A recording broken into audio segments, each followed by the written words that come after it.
Black woman helps a millionaire CEO fix his computer. He's instantly drawn to her and falls in love.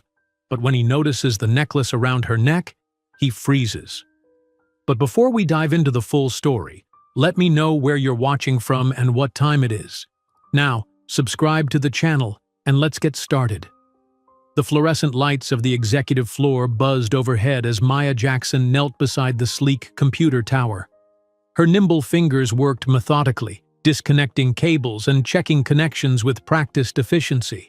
As the head of the IT department's emergency response team at Horizon Enterprises, this was just another day in her constantly ringing world of technological catastrophes.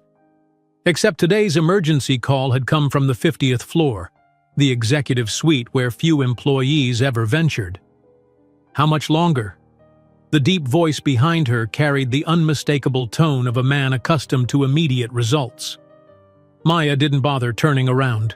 She'd grown tired of the impatient tapping of expensive Italian leather shoes against marble flooring. Hard to say until I identify the problem, Mr. Donovan. Could be 5 minutes, could be 50. She kept her voice professional but firm. Maya had learned long ago that even millionaire CEOs needed boundaries when it came to her work. Alexander Donovan sighed, the sound of a man who rarely heard the word wait.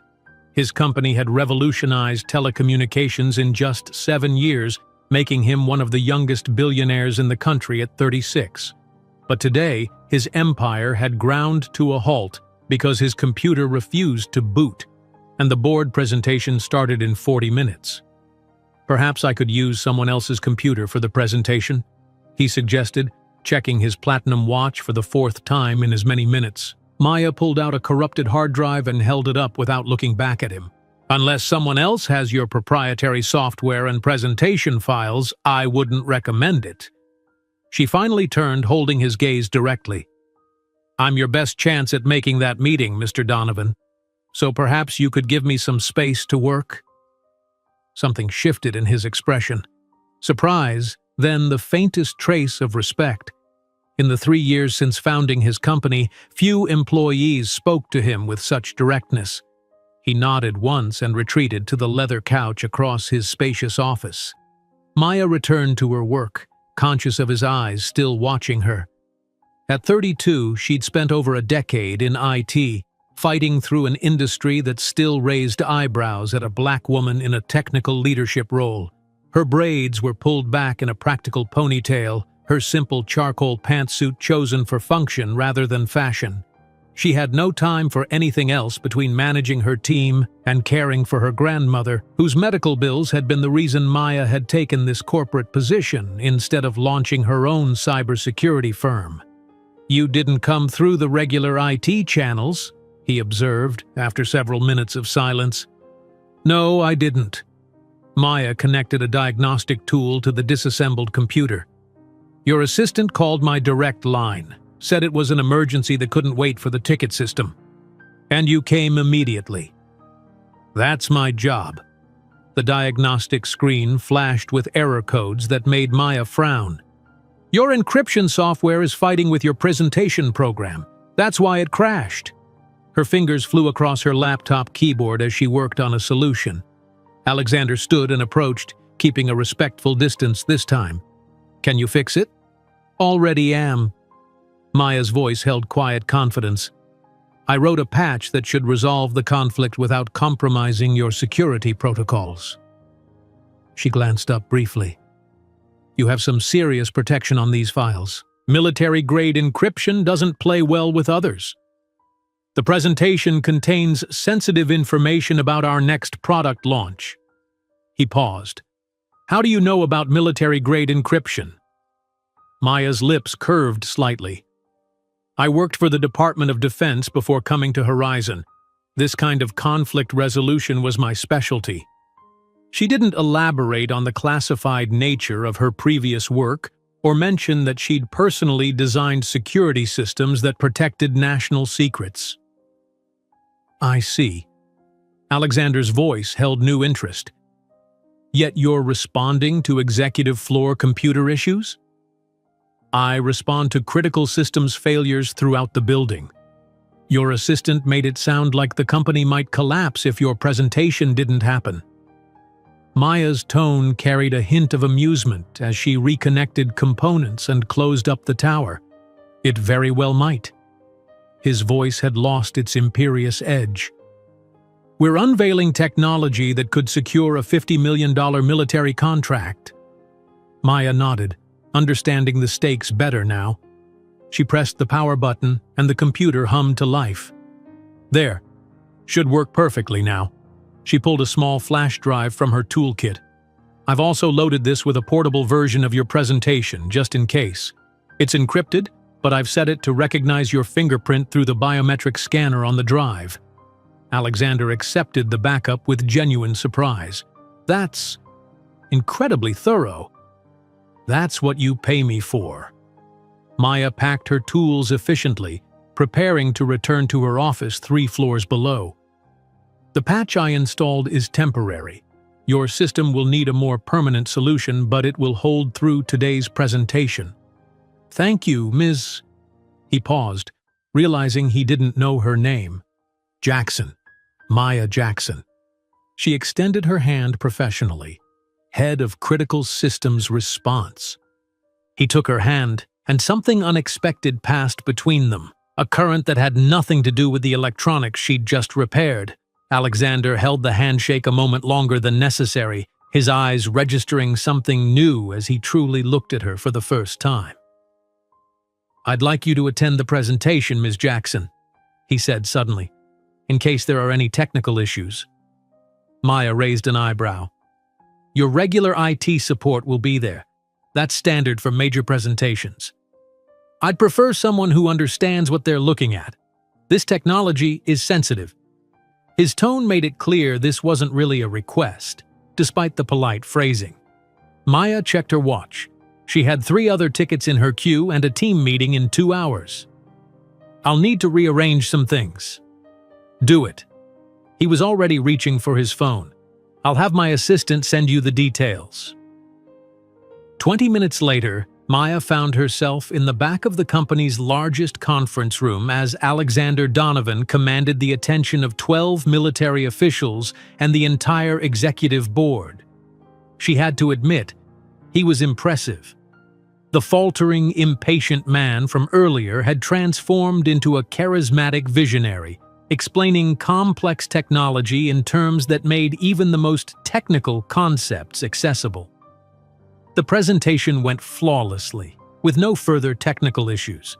Maya watched with professional pride as her quick fix held up under the pressure of animated graphics and embedded video demonstrations.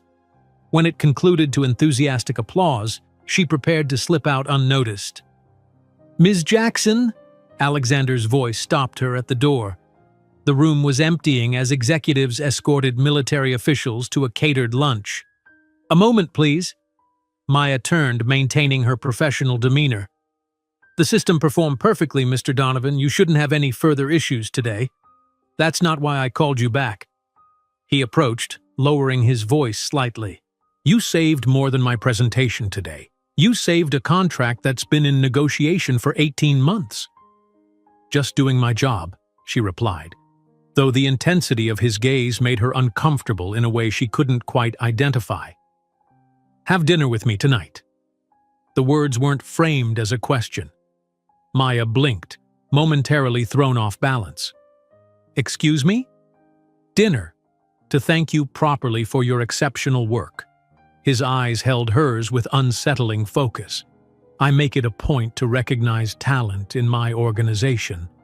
Maya had heard rumors about Alexander Donovan, his driven personality, his demanding standards, his reputation with beautiful women who appeared on his arm at charity galas. None of those rumors suggested he recognized talent with private dinners. That's not necessary, Mr. Donovan. Your thanks is enough. She kept her tone coolly professional. If you'll excuse me, I have other systems waiting for attention. She turned to leave, but his next words stopped her. 7 o'clock, Maya. I'll send a car. There was a note in his voice she couldn't decipher. Not quite command, not quite request.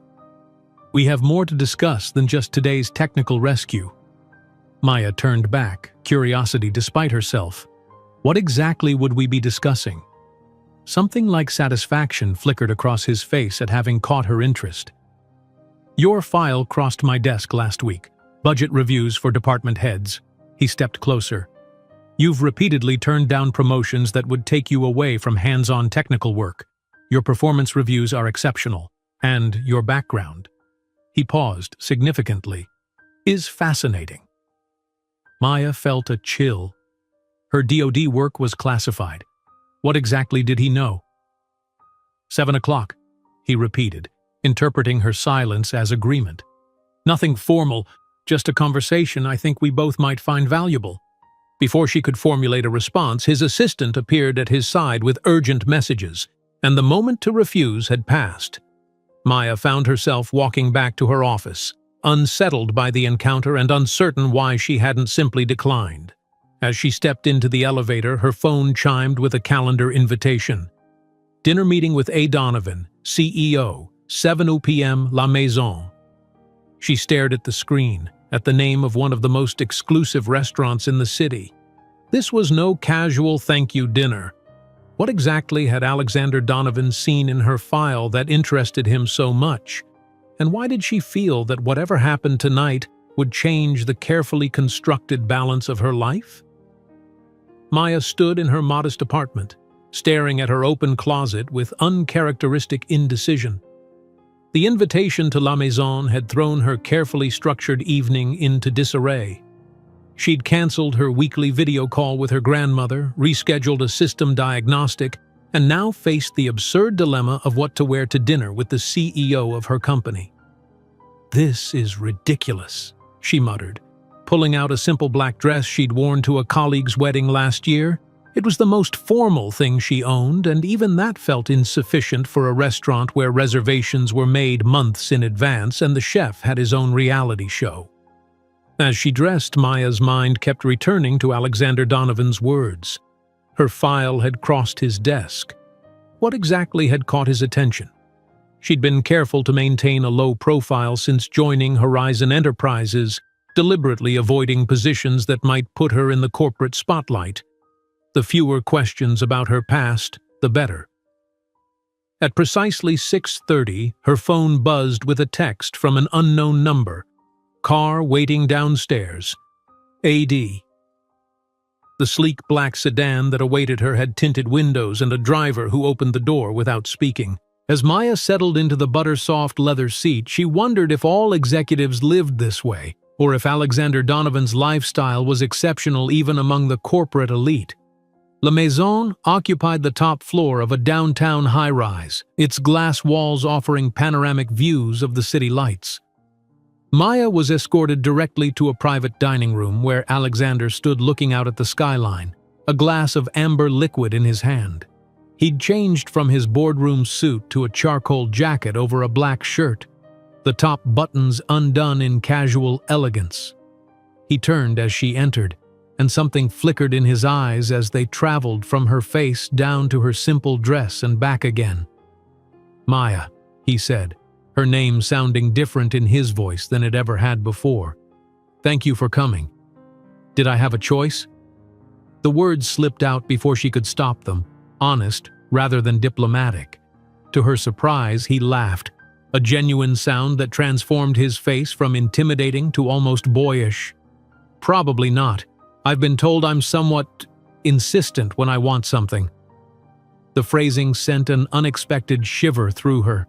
Maya moved to the window, partly to hide her reaction, partly to admire the view that probably cost thousands per hour in rental fees. "It's beautiful," she said, nodding toward the cityscape. "Yes," he agreed, but when she turned, she found him watching her rather than the view. "Wine?" She nodded, and he poured from a decanter that likely cost more than her monthly rent. As he handed her the glass, his fingers brushed against hers. Deliberately, she thought. "You're uncomfortable," he observed as they seated themselves at the small, intimate table. "Why?" Maya took a sip of wine before answering, buying time.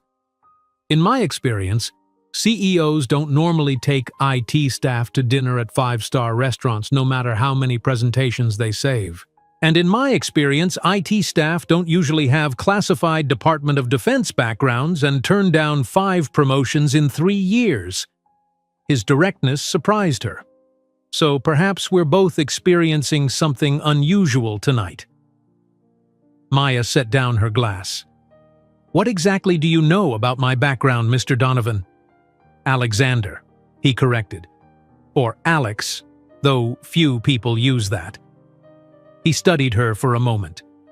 I know you worked on classified security systems. I know you have multiple patents under a different name, and I know you're dramatically overqualified for your current position. Maya felt her pulse quicken. She'd been careful, so careful, to keep her past compartmentalized. How? I make it my business to know exceptional people when they cross my path. A waiter appeared silently at his side, and Alexander nodded permission to serve. I think you'll like the chef's tasting menu. I took the liberty of ordering for us before you arrived. The first course appeared before them, something artistic involving scallops and foam. Maya tried to gather her thoughts as she took a small bite, the flavors complex and delicious despite her distraction. You've been researching me, she said finally. It wasn't a question. Yes. His honesty was almost refreshing after years of corporate doublespeak. Initially because I review all department heads during budget season, then more thoroughly after I saw your credentials, and most intensively after you fixed my computer today with a level of expertise that doesn't match your official resume. That's invasive. That's business. He took a sip of wine. You're an asset that's being underutilized, Maya. The question is why? The direct question caught her off guard. For 3 years, no one at Horizon had looked beyond her carefully constructed professional facade. She'd done her job exceptionally well but had deliberately remained in the background. Maybe I'm exactly where I want to be, she replied carefully. No, the certainty in his voice was jarring. You're hiding. The question is from what or whom? Maya set down her fork, appetite vanishing. I think this dinner was a mistake. Because I'm asking questions no one else has bothered to ask? His gaze was penetrating. Or because you're afraid of the answers? Because you're my boss, and this conversation feels like an interrogation rather than a thank you dinner. She met his eyes directly. My past is exactly that, past. I do my job exceptionally well. That should be enough. Alexander leaned back, studying her with that same intense focus he'd shown during their first encounter. Then, unexpectedly, he nodded. You're right. I apologize. He gestured for the waiter to clear their barely touched first course. Let's start again. Tell me something about yourself that isn't in any file. Something you'd like me to know. The request was so disarming that Maya found herself answering honestly. I teach coding to girls from underprivileged neighborhoods on Saturdays. We meet at the community center on 43rd Street. Interest sparked in his eyes. Why? Because when I was 12, a teacher gave me my first computer, an ancient desktop someone had thrown away. It changed my life. She smiled slightly at the memory. I want other girls to have that moment, especially those who might never get it otherwise. Something in Alexander's expression shifted, the corporate mask slipping to reveal genuine interest. That's not what I expected. What did you expect? Something safe. Corporate-approved volunteer work that looks good on a resume. He shook his head slightly. Not something personal. The second course arrived, a delicate mushroom soup with truffle oil, and the conversation shifted to safer ground. He asked about her team, her approach to system management, her thoughts on Horizon's technological infrastructure. Maya found herself responding with increasing animation, surprised by his technical knowledge and the insightful questions he posed. By the third course, she'd almost forgotten the uncomfortable beginning of their dinner. Alexander proved to be not just intelligent but surprisingly funny, with a dry wit that emerged after his second glass of wine. He shared stories about the early days of his company, the risks he'd taken, the nights he'd slept on an office couch because he couldn't afford both rent and payroll. "Everyone sees the success now," he said, gesturing around at their opulent surroundings. "No one remembers the 3 years when failure seemed imminent daily." "Is that why you push so hard?" Maya asked, genuinely curious. "Because you remember how close you came to losing it all?" Alexander looked startled, as if no one had ever asked him that question before. "Yes," he answered after a moment. "Exactly that." The main course arrived, a perfectly cooked duck breast with cherry reduction, and their conversation continued to flow more naturally than Maya would have thought possible. She found herself relaxing, the wine and atmosphere lowering her usual professional guard. "Your grandmother," Alexander said as they finished the main course. "She's ill?" Maya stiffened. "How do you know about my grandmother?" "You mentioned rescheduling a call with her when you accepted my calendar invitation."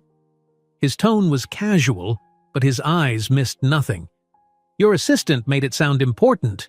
"It is." Maya set down her fork. "She raised me after my parents died. She's been battling cancer for 3 years. I'm sorry." His sympathy seemed genuine. "Is she receiving good care?" Maya hesitated, unsure how much to reveal. "The best I can afford. She's in a clinical trial at Memorial Hospital that's showing promise." Alexander nodded, not pushing further, but she sensed him filing away the information. As dessert was served, a chocolate creation that defied physics, he steered the conversation toward her technical insights about the company's systems. By the time coffee arrived, they were discussing potential security improvements with the ease of longtime colleagues. "You see the vulnerabilities the same way I do," he said, sounding almost surprised. "Most people can't visualize system architecture that way." "Most people didn't spend 4 years designing security protocols that had to be unhackable," she replied without thinking, then immediately regretted the reference to her classified past. Alexander didn't pounce on the slip, merely nodding as if she'd confirmed something he already suspected. As the evening drew to a close, Maya realized she'd spent nearly 3 hours in his company, and most of it had been surprisingly pleasant. "Thank you for dinner," she said as they stood to leave. "It was unexpected. In a good way, I hope." His eyes held hers, and that strange current passed between them again, professional interest mixed with something more personal. "In an interesting way," she replied diplomatically. Alexander smiled, a genuine expression that transformed his features. "I'd like to continue our conversation about system architecture. Perhaps lunch next week?" Maya hesitated. Dinner with the CEO once could be explained as a thank you. Lunch would signal something else entirely to the corporate gossips. And yet she genuinely enjoyed their technical discussion. "To talk about work," she clarified. "Of course." His tone was professional, but something in his eyes suggested he understood the multiple layers of their interaction perfectly well. Strictly business. As they walked toward the elevator, Alexander's hand came to rest lightly at the small of her back, a gesture that could be interpreted as merely polite but felt more significant. The touch sent warmth spreading through her, reminding Maya that it had been a very long time since she'd allowed herself to notice a man as anything other than a colleague. The elevator doors opened, and as they stepped inside, Maya couldn't shake the feeling that something fundamental had shifted in her carefully controlled life, something that both thrilled and terrified her in equal measure. The next morning, Maya arrived at her office earlier than usual, determined to refocus on her work and push thoughts of Alexander Donovan to the periphery of her mind. She had just settled at her desk when her assistant, Raj, appeared in the doorway, eyes wide with excitement. "Is it true?" he asked without preamble. "You had dinner with Donovan himself last night?" Maya froze. "How could you possibly know that already?" His executive assistant mentioned it to her cousin who works in accounting, who told her friend in marketing, who texted my boyfriend. Raj waved away the convoluted path of information. So it is true. What was it like? Is he as intense up close as he seems from a distance?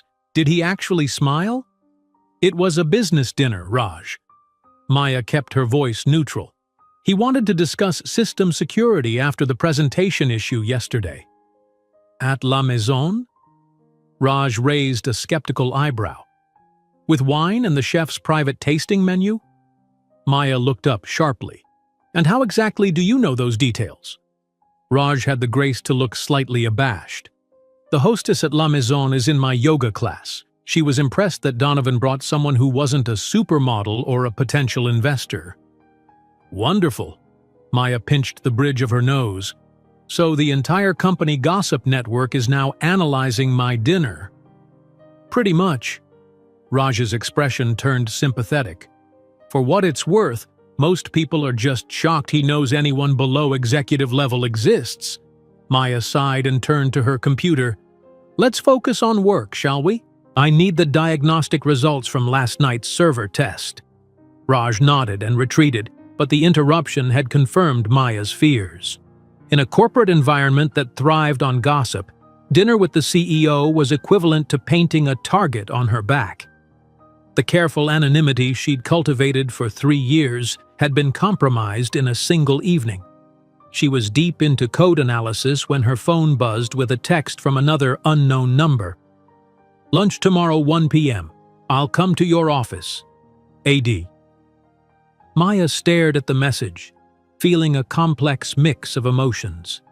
Part of her, the professional who valued her privacy and carefully maintained boundaries, wanted to decline. Another part, one she'd neglected for too long, was intrigued by the connection she'd felt with Alexander, by the rare experience of being intellectually matched in conversation. Before she could reply, a calendar invitation appeared on her screen for Security Architecture Discussion, A. Donovan and M. Jackson. The formal title made her smile despite herself. He'd understood her concern about appearances and had framed their meeting in explicitly professional terms. She accepted the invitation, then forced herself to focus on the security audit she'd been conducting. By midday, she'd nearly succeeded in putting Alexander out of her mind when a company-wide email arrived in her inbox. All staff, please join me in congratulating Maya Jackson, who has been appointed to the newly created position of Chief Security Architect, effective immediately. Ms. Jackson will report directly to me and will be responsible for overhauling our corporate security infrastructure. Alexander Donovan, CEO. Maya stared at the screen in disbelief. She hadn't applied for any position. She hadn't even been interviewed. And now, less than 12 hours after their dinner, Alexander had created a C-level position for her without so much as a consultation. Her phone immediately began ringing with congratulatory calls from colleagues. Her email inbox flooded with messages, and behind it all, Maya felt a rising tide of panic. High-profile corporate positions meant visibility. Visibility meant questions. Questions meant risk to the new identity she'd built so carefully after leaving her government work. She grabbed her phone and typed, "What have you done? We need to talk, now." The response came almost immediately. "My office, 10 minutes." Maya took the executive elevator to the 50th floor, her anger building with each passing floor. By the time she reached Alexander's office, she was furious. His assistant, recognizing her from yesterday, waved her directly into his private office without announcement. Alexander was standing by the window, much as he had been at the restaurant, but his posture tensed when he saw her expression. "You had no right," Maya said without preamble, closing the door firmly behind her. "You can't just create positions and appoint people without their consent. I'm the CEO, that's exactly what I can do." His voice was calm, but his eyes were watchful. "The position needed to be created, and you're the most qualified person to fill it." "Based on what? One dinner conversation?" Maya crossed her arms. "Or was this your plan all along? To research me, charm me over dinner, then force me into a position I never asked for?" "Force you?" Alexander's eyebrows rose. It's a promotion with a substantial salary increase and the authority to implement the very changes you spent most of dinner explaining we needed." "That's not the point!" Maya struggled to keep her voice down. "The point is, you made this decision unilaterally without consulting me, without considering that I might have reasons for staying in my current position. Reasons like hiding your capabilities, like keeping your head down so no one asks questions about your past." Alexander stepped closer, his voice lowering. "You're wasting your talent, Maya, and Horizon is suffering for it. You don't understand the risks? Then explain them to me." He gestured to the sitting area of his office. "Help me understand why someone with your abilities is deliberately underemploying herself and living in a one-bedroom apartment while paying for her grandmother's experimental cancer treatments." Maya felt the blood drain from her face. "You investigated my personal life?" Something like regret flickered across his features. "I had a background check run before creating the position. Standard procedure for C-level appointments. There is nothing standard about this situation." Maya remained standing, too agitated to sit. "You can't simply research my life and then use what you find to manipulate me into a position that serves your interests." Alexander's expression hardened. "Is that what you think this is? Manipulation? What else would you call it?" She met his gaze directly. "You find an employee with a background you find intriguing, you take her to dinner, you discover she has financial vulnerabilities, and the next day you create a high-paying position she never asked for." He flinched as if she'd struck him. "That's not—" He stopped, regrouped. "That's not how I see this situation at all." "How do you see it then?"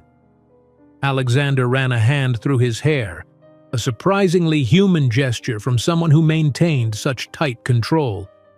"I see an exceptionally talented security expert who, for reasons I don't fully understand, is hiding in a mid-level position. I see systems that need her expertise. And yes, I see someone working herself to exhaustion while trying to support a sick relative." He met her eyes. "What kind of person would I be if I didn't offer a solution that benefits everyone involved?" Maya felt her anger wavering in the face of his apparent sincerity. "The kind who respects professional boundaries and normal corporate procedures. Normal procedures are for normal situations." Alexander stepped closer. "Nothing about you is normal, Maya. Your background, your abilities, the way you see systems, they're extraordinary. And extraordinary talent deserves extraordinary measures." Despite herself, Maya felt a flutter of response to the intensity in his voice, the genuine admiration in his eyes. No one had championed her abilities this way since her mentor at the DoD. "The position comes with triple your current salary," Alexander continued, pressing his advantage. "Complete autonomy over security architecture, a team of your choosing, and direct report to me, bypassing all the bureaucratic layers that currently stifle your recommendations."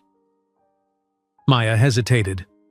The offer was tempting, not just financially, but professionally. She'd been frustrated for years by the slow implementation of her security suggestions, the red tape that prevented real innovation. "What if I say no?" she asked, needing to understand her options. "Then I retract the announcement, apologize for the premature communication, and you return to your current position." He spread his hands. "No negative consequences, though I think you'd be making a mistake." Maya studied him, trying to discern his true motives. "Why are you doing this? Really?" Alexander was silent for a moment, seeming to consider his answer carefully. "Because in the 3 years since I took Horizon public, you're the first person I've met who sees technology the way I do, as both a system of vulnerabilities and a landscape of possibilities." He paused. "And because I believe you're hiding from something, and I don't think you should have to sacrifice your career to stay safe." The statement was so close to the truth that Maya felt momentarily dizzy. "You don't know what you're talking about." "No, I don't," he agreed easily. "But I'd like to.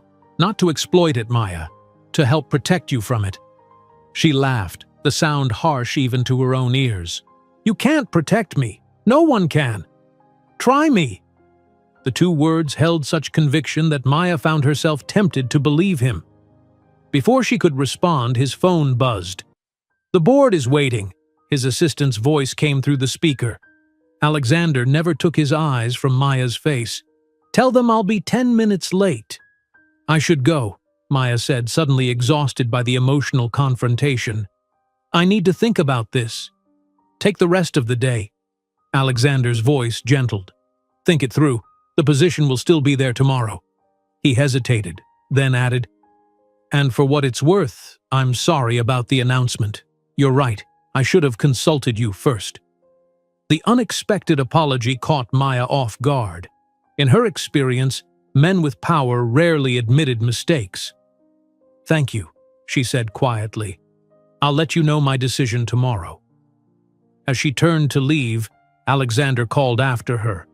"Our lunch is still on the calendar, whatever you decide." Maya nodded without turning back, unwilling to let him see the conflict in her expression. She took the elevator to the lobby, needing to escape the building and its curious eyes. The promotion announcement had made her the center of corporate attention, exactly what she'd spent 3 years avoiding. As she pushed through the revolving doors into the bright afternoon sunlight, Maya felt a prickling sensation at the back of her neck, the old instinct that told her she was being watched. She scanned the busy street automatically, a habit from her previous life. Nothing seemed amiss among the typical downtown crowd until her gaze caught on a man across the street, partially hidden behind a newspaper. Something about his posture, the careful way he held the paper to obscure his face while maintaining sight lines to the building entrance, triggered her trained perception. Maya ducked into the crowd, using pedestrians as cover while she circled to get a better view. When she emerged at a different angle, the man was gone, leaving only a discarded newspaper on the bench where he'd been sitting. Coincidence, she told herself. Paranoia from an old life. But the sensation of exposure, of being found after years of careful anonymity, persisted as she made her way home. Whatever she decided about Alexander's offer, one thing was becoming increasingly clear. Her carefully constructed world was changing, whether she wanted it to or not. Maya's apartment felt different when she returned that evening.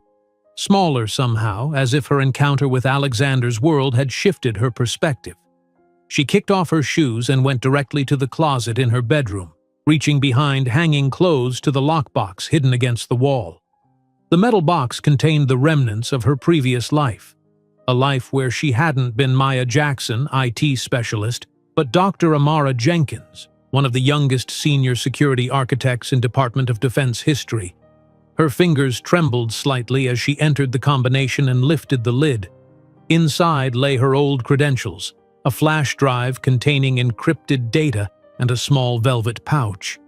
She tipped the pouch into her palm, and a delicate gold necklace slid out. The pendant was unusual, a small golden key with intricate scrollwork and a tiny blue stone embedded at its center. "I shouldn't have kept you," she whispered to the necklace. It was her one concession to sentiment, the one object she'd allowed herself to bring from her old life. A gift from her former fiancé, James, on the night he'd proposed. 3 weeks before he disappeared while testing a security system she'd designed. 3 weeks before everything fell apart. Maya closed her fingers around the pendant, feeling the familiar contours press into her palm. For 3 years she'd kept it hidden, too painful to wear but too precious to discard. Now, staring at the gleaming metal, she made a decision. She fastened the necklace around her throat, the weight of it unfamiliar after so long. If her careful anonymity was already compromised, perhaps it was time to stop hiding entirely. Time to reclaim pieces of herself she'd locked away. Her phone buzzed with a text from Alexander. "Decision made?" Maya touched the necklace, drawing strength from it. "Yes," she typed back. "I'll take the position." 3 dots appeared immediately. Then, "Good. Lunch tomorrow to discuss transition details." She set the phone down, wondering if she'd made the right choice. The promotion would give her financial security for her grandmother's treatments, but it also meant stepping into the spotlight. If anyone from her past was watching, if that man outside the building hadn't been a coincidence, she'd just made herself much easier to find. The next morning, Maya dressed with unusual care, selecting a charcoal suit that was more tailored than her usual workwear and a shell in deep blue that complemented the stone in her necklace. As she rode the elevator to her office, she was acutely aware of the glances from colleagues, some curious, some congratulatory, a few clearly resentful. "The Golden Girl returns," Raj said when she entered, presenting her with a cup of coffee. "Half the department wants to take you to lunch to hear how you charmed the Ice King. The other half is updating their resumes, convinced you're going to clean house when you take over security." Maya accepted the coffee with a grateful smile. No one's losing their job, and there was no charming involved. Mr. Donovan recognized my technical expertise, that's all. Uh-huh. Raj's skeptical look made it clear he wasn't buying the purely professional explanation. His gaze dropped to her necklace. "That's new. Pretty." Maya's hand went automatically to the pendant. "Old, actually. I just haven't worn it in a while."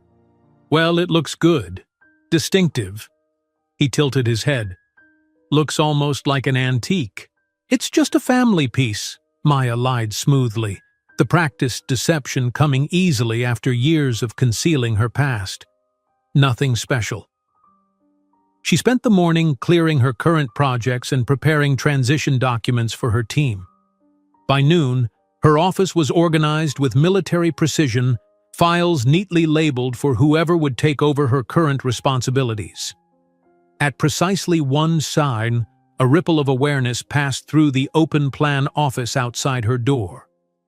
Maya looked up to see Alexander Donovan standing in the department entrance, scanning the cubicles. Unlike his usual careful suits, today he wore dark jeans and a casual button-down shirt with the sleeves rolled up. The informal attire somehow made him more approachable while doing nothing to diminish his authority. When he spotted her office, he moved directly toward it, seemingly oblivious to the stares following his progress. Maya stood as he entered, conscious of the curious eyes watching through her glass walls.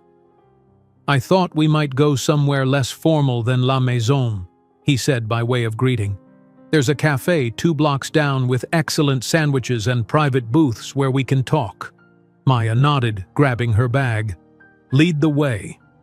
As they walked through the office, Alexander surprised her by acknowledging several employees by name, asking brief but specific questions about projects he apparently knew were underway.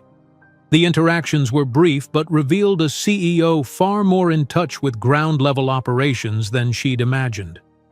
"You know everyone's projects," she observed as they entered the elevator.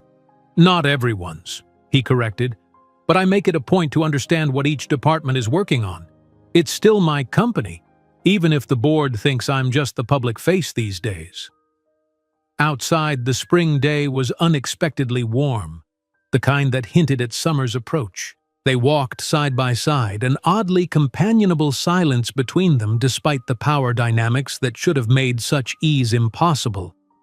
"You're wearing something different today," Alexander observed as they waited at a crosswalk. For a moment, Maya thought he meant her more formal suit, until his gaze dropped specifically to her necklace. "It suits you." The personal observation caught her off guard. "Thank you," she said simply, resisting the urge to touch the pendant.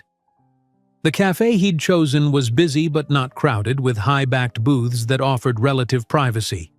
Once they were seated and had ordered, Alexander got directly to business. "I've drafted an outline of your responsibilities," he said, sliding a tablet across the table. "I'd like your input before it's finalized." Maya scanned the document, impressed despite herself by the comprehensive understanding of security architecture it displayed. "This is thorough. You've clearly thought this through." "I've been planning this position for months," he admitted. "Finding the right person was the challenge." Maya looked up sharply. "Months? Before you even met me?" Alexander had the grace to look slightly abashed. I came across your file during a routine security review 4 months ago.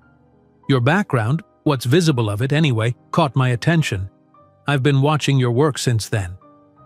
That's... Maya searched for the right word. Unsettling. I prefer thorough. His smile held a hint of self-deprecation. I don't make major organizational changes on a whim, Maya. Their sandwiches arrived, providing a momentary distraction from the revelation that she'd been under observation long before their first meeting. Maya took a bite, using the time to gather her thoughts. So the computer failure yesterday, was that orchestrated too? She kept her voice neutral, though the question was anything but. Alexander looked genuinely offended. Absolutely not. I would never compromise company operations for a personal agenda. He set down his sandwich. The failure was genuine. Your response was exactly what I'd hoped for, but I didn't engineer the situation. Maya studied his face, weighing his sincerity. Finally, she nodded. All right, I believe you. Relief flickered across his features. Good. Trust is essential for this position. Trust works both ways, Maya pointed out. You've been investigating me for months. Meanwhile, I know almost nothing about you beyond what's in press releases. Alexander considered this, then nodded. Fair point. What would you like to know? The direct offer surprised her. Why technology? You could have gone into any field with your resources. Because technology is the only thing that ever made sense to me. His answer came without hesitation. My father was old money, very traditional. Expected me to go into finance or law, but I built my first computer at 9 and hacked the school's grading system at 12. A smile touched his lips at the memory. I was trying to change my younger sister's failing science grade. Got caught, of course. Of course, Maya echoed, finding herself unexpectedly charmed by the image of a young Alexander using his skills for such an ordinary purpose. My father was furious, called it criminal behavior. His expression darkened momentarily. But I'd discovered something I was genuinely good at, something that felt like speaking a native language. I never looked back. And your family? My father disowned me when I dropped out of Harvard to start my first tech company. Alexander's tone was matter-of-fact, without self-pity. He died 2 years ago, still convinced I'd made the wrong choice. My mother followed 6 months later, heart attack, though I sometimes think it was just the end result of 40 years married to my father. He took a sip of water. My sister's the only family I have left. She lives in Europe, runs an art gallery. We talk every Sunday. The personal history, delivered without drama or apparent calculation, humanized him in a way Maya hadn't expected. I'm sorry about your parents. Alexander shrugged. Ancient history. Now your turn. Tell me something real, something not in any file. Maya hesitated, then decided on a truth that was personal but not dangerous. I was engaged once. It ended badly. How badly? He disappeared. The words felt strange to say aloud after years of silence. The official story was that he'd stolen classified technology and fled the country. I never believed it. Alexander's expression sharpened with interest. What did you believe? Maya touched her necklace unconsciously, that he was silenced because he knew something someone wanted to keep hidden. She met Alexander's eyes directly. 3 weeks later, I resigned my position, changed my name, and disappeared too. Less dramatically, but just as completely. Understanding dawned in his eyes. That's why you've been hiding. You think whatever happened to him could happen to you. I know it could. Maya's voice was quiet, but firm. And now that you've put me in a high-profile position, it probably will. The statement hung between them, stark and challenging. Alexander leaned forward, his voice dropping to ensure privacy. What exactly are you afraid of, Maya? Who are you hiding from? For a moment, she was tempted to tell him everything about the security system she'd designed that had proven too effective. about the shadow government program that had weaponized her creation, about the evidence James had found and the warning he'd given her the night before he vanished. Instead, she said simply, "People with power who don't want certain questions asked." Alexander studied her, clearly recognizing there was much more she wasn't saying. To her surprise, he didn't push further. "Whatever it is," he said finally, "I can help. Horizon has resources, connections, security that goes beyond typical corporate measures." "You can't fight what you can't see," Maya replied, "and you have no idea what you'd be facing. So, help me understand." He reached across the table, his hand covering hers in a gesture that seemed more instinctive than calculated. "Let me help you." The warmth of his touch, the intensity of his gaze, the unexpected offer of alliance, all of it combined to create a moment of connection that caught Maya completely off guard. For 3 years, she'd carried her secrets alone, trusting no one, allowing no one close enough to see past her careful facade. Now, looking into Alexander's eyes, she felt a dangerous urge to trust him, to share the burden she'd carried for so long. Before she could respond, his phone buzzed with an incoming call. He glanced at the screen and grimaced. "Board chairman, I need to take this." He rose, stepping away from the table for privacy. Maya watched him go, aware that she'd come dangerously close to revealing secrets that could put them both at risk.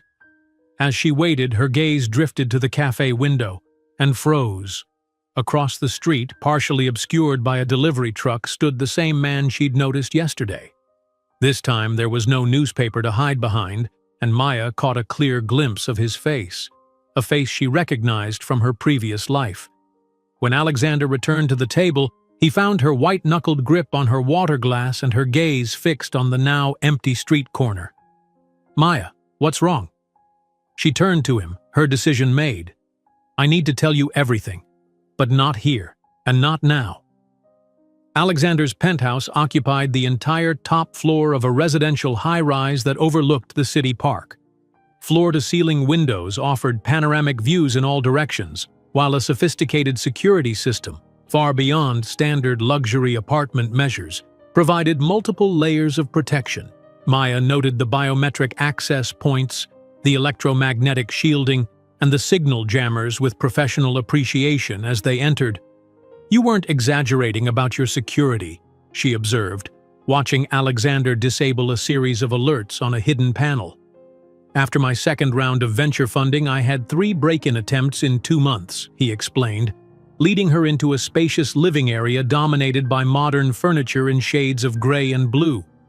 "Industrial espionage is an occupational hazard in my field. In mine, too." Maya moved to the windows, scanning the buildings across the park. The height and positioning of the penthouse made surveillance from external vantage points nearly impossible.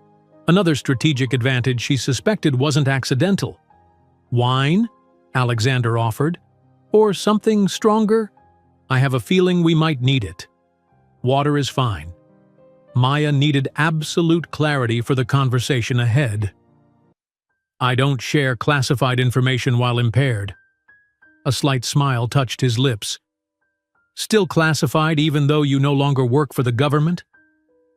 "Some secrets don't expire with employment contracts." She took the water he offered and settled onto one of the sleek couches, gathering her thoughts. "What I'm about to tell you could put you at risk simply by knowing it. Are you sure you want that responsibility?" Alexander sat across from her, his expression completely serious. "I'm sure." Maya nodded, then began. 6 years ago, I was recruited to a special DoD project codenamed Sentinel. The official mission was to develop next-generation security systems for classified information, systems that could predict and neutralize threats before breaches occurred. "Predictive security," Alexander said, his interest clearly piqued. "How far did you get?" "Farther than anyone expected." Maya stared into her water glass, remembering the initial excitement of the project.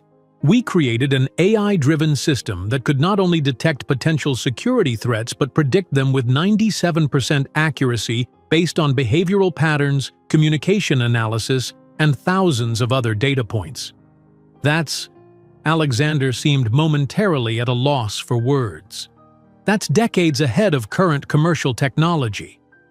It was decades ahead of what was supposed to be possible, Maya agreed, which is why certain elements within the government decided to expand its application beyond information security. They weaponized it, Alexander said quietly. Not a question, but a certainty. Maya nodded. They called it Oracle, a system designed to identify not just digital threats, but human ones, potential terrorists, foreign agents, even domestic dissidents, anyone deemed a threat to national security, all identified before they'd committed any act based purely on the system's predictions. Minority Report in real life, Alexander murmured, referencing the science fiction film about pre-crime prediction. Exactly, and just as ethically problematic. Maya's hand went to her necklace, drawing strength from it. I refused to work on the military applications. My fiancé, James, was less vocal in his objections, but equally concerned. He stayed on the project, hoping to guide it toward more ethical implementations. Alexander leaned forward. What happened?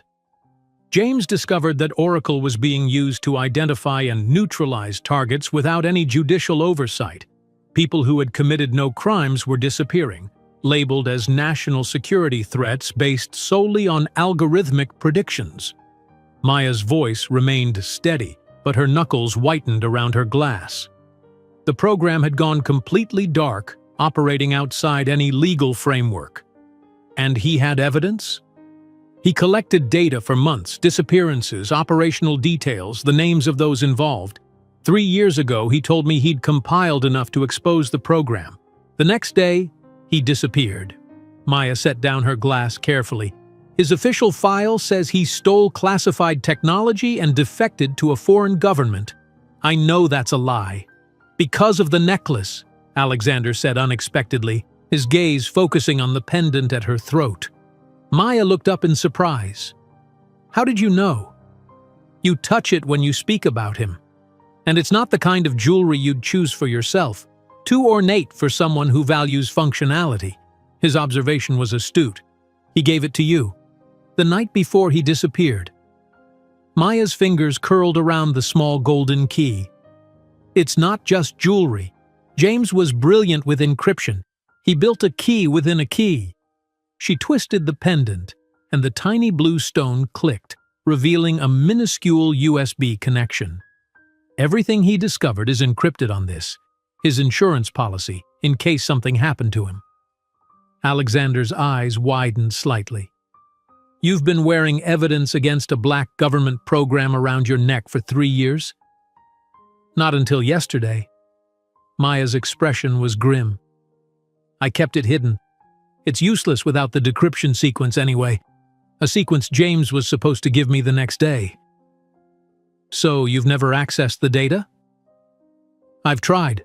For months after he disappeared, I attempted every encryption method I knew, every personal reference that might be the key. Nothing worked. The frustration of those failed attempts still haunted her. Eventually, I realized that continuing to try might expose me. So I hid the necklace and myself. New name, new city, deliberately mid-level job that wouldn't attract attention. Alexander was silent for a moment, processing. And now someone's found you. Yes. Maya stood, too restless to remain seated. The man I saw yesterday and today, his name is Marcus Pierce.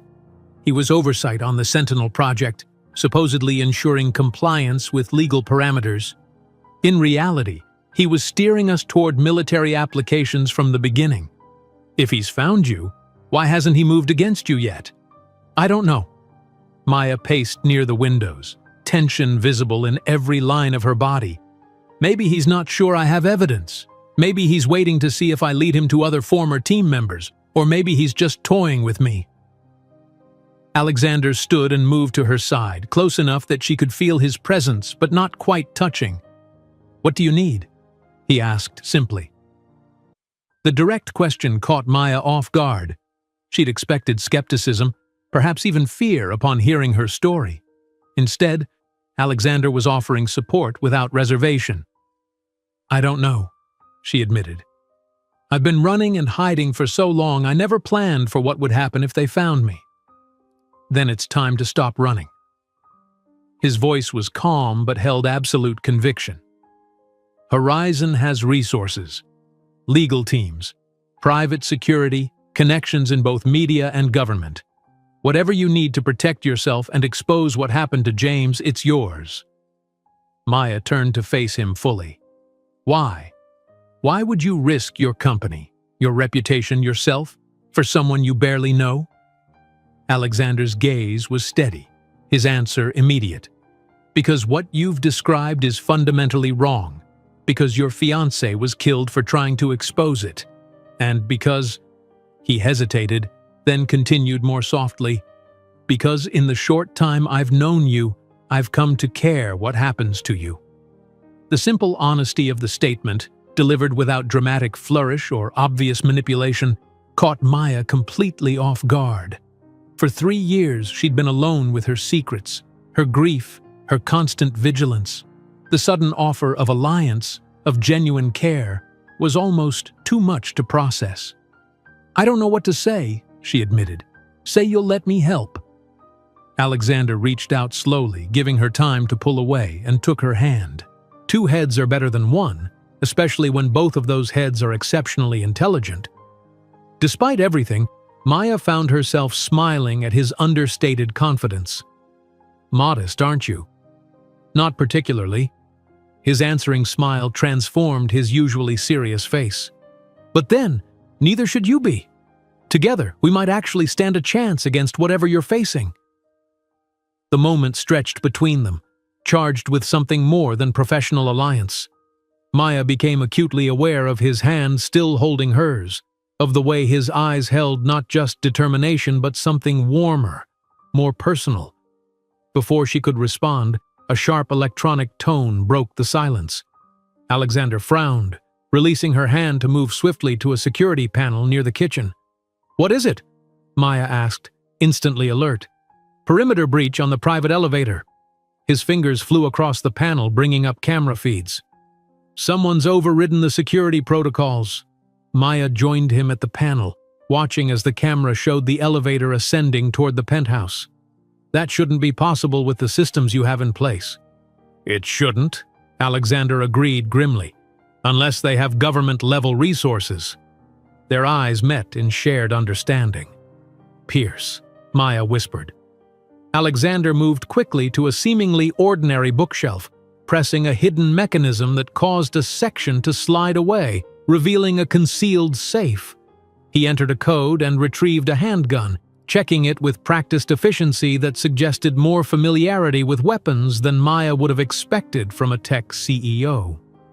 "There's a secure room behind my office," he said, nodding toward a hallway. "Panic room with independent communications and air supply. Go!" Maya stood her ground. "I'm not hiding while you confront them." "This isn't a debate, Maya." His voice was firm. "If they're here for you, my best chance of protecting you is if they don't know you're here. And if they're here for you?" The elevator indicator showed it was now just 3 floors below the penthouse. "Then I'll handle it." Alexander's expression was impossible to read. "I have my own resources." "Alexander—" "Please, Maya." Something in his tone, not command but genuine concern, swayed her. "I can't focus on handling this if I'm worried about your safety." She hesitated, then nodded, following his directions to the concealed room. As the hidden door closed behind her, Maya found herself in a compact but well-equipped space with monitors showing feeds from throughout the penthouse. She watched as Alexander positioned himself strategically, gun held low but ready, as the elevator reached the penthouse level. The doors slid open to reveal not Marcus Pierce, but a tall, elegant woman in her early 30s. She stepped out confidently, apparently unconcerned by the security breach she'd just engineered. "Really, Alex?" The woman's voice came clearly through the room's audio feed. "A gun? Is that any way to greet your sister?" Maya watched Alexander's posture change instantly from defensive readiness to shocked recognition. "Sophia?" He lowered the weapon. "What the hell are you doing here? You're supposed to be in Milan." Change of plans. Sophia Donovan moved into the penthouse with casual familiarity. "We need to talk about your new chief security architect and the very dangerous people who are looking for her." In the hidden room, Maya froze, her attention riveted to the monitor. How did Alexander's sister know about her? And more importantly, how did she know about the people hunting her? "I don't know what you're talking about," Alexander was saying, his voice carefully neutral. Sophia gave him a look of exasperated affection. "Of course you do. Maya Jackson, formerly Dr. Amara Jenkins of Project Sentinel." She set down her designer handbag and fixed her brother with a serious stare. "The question is whether you know what you've gotten yourself into by bringing her into your life." As Maya watched the exchange with mounting tension, a notification appeared on one of the secondary monitors, an alert from the building's external security system. She switched the feed to show the street below, where 3 black SUVs had just pulled up, disgorging men in tactical gear who moved with military precision toward the building's entrance. "Alexander," she whispered, knowing he couldn't hear her through the one-way system. "We have bigger problems than your sister." Maya's fingers flew across the control panel in the panic room, searching for a way to alert Alexander to the approaching threat. Finding an intercom system, she pressed the activation button. "Alexander, there's a tactical team entering the building. At least 6 men, military precision, heading for the main entrance." On the monitor, she saw him stiffen at the sound of her voice, while Sophia showed no surprise at all. "See?" Sophia said with grim satisfaction. "They're already here." Alexander moved swiftly to his security panel, bringing up the external camera feeds. "Maya, stay where you are." His voice was calm but commanding. "Sophia, explain how you know about any of this. Now." Sophia crossed to the security panel, studying the approaching team with professional assessment rather than fear. "I work for Interpol's Cyber Intelligence Division, have for the past 5 years. You run an art gallery in Milan," Alexander said flatly. "That's my cover."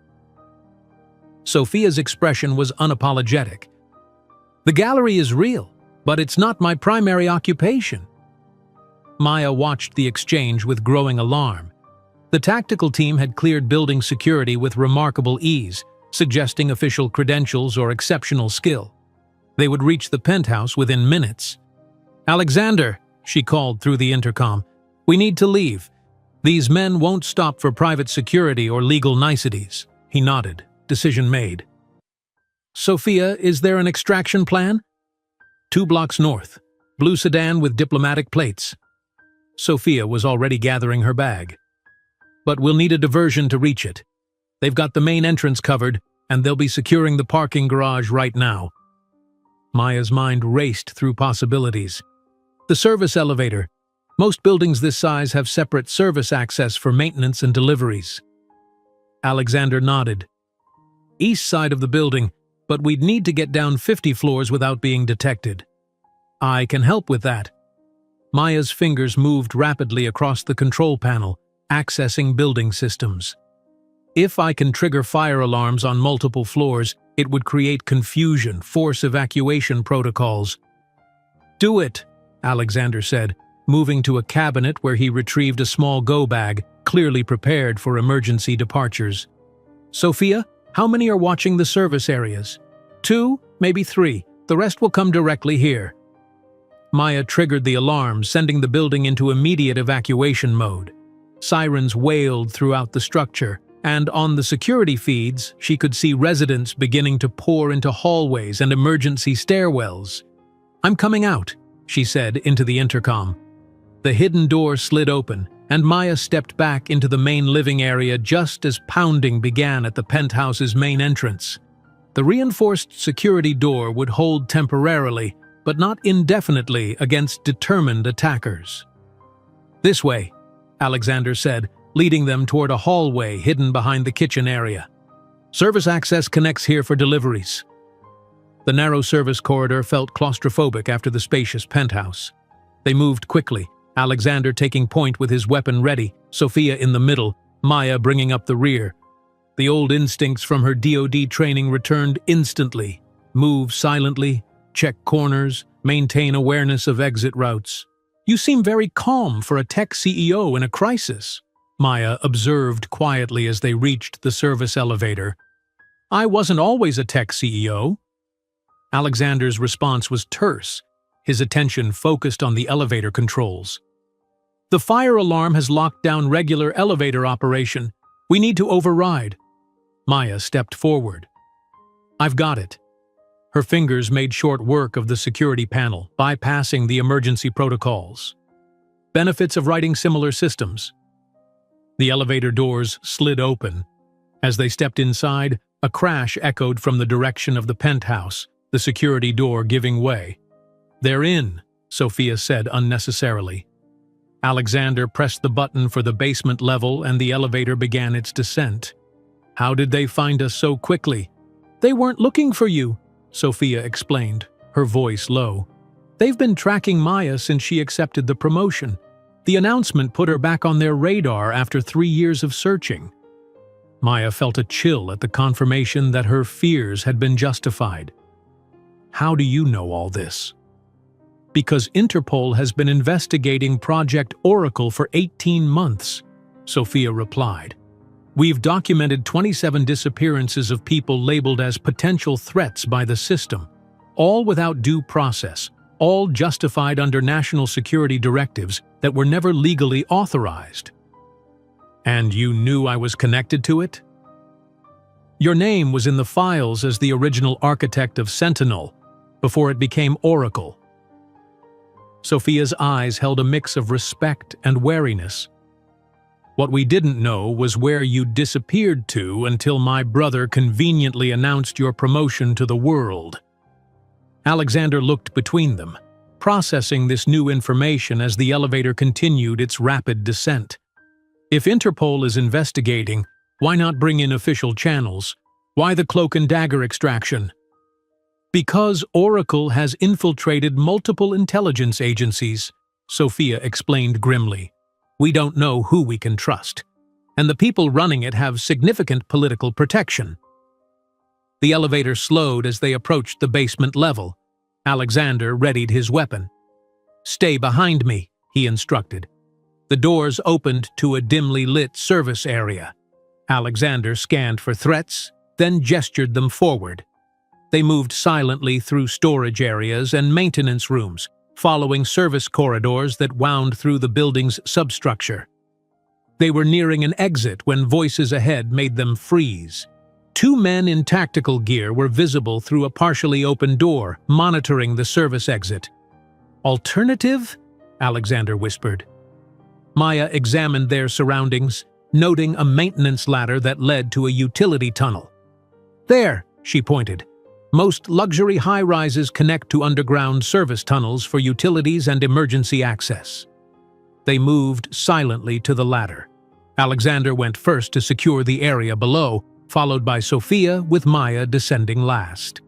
The utility tunnel was narrow but tall enough to stand in, concrete walls lined with pipes and electrical conduits. "Which way?" Sophia asked. Maya oriented herself, visualizing the building schematics she'd studied from Alexander's security system. "North.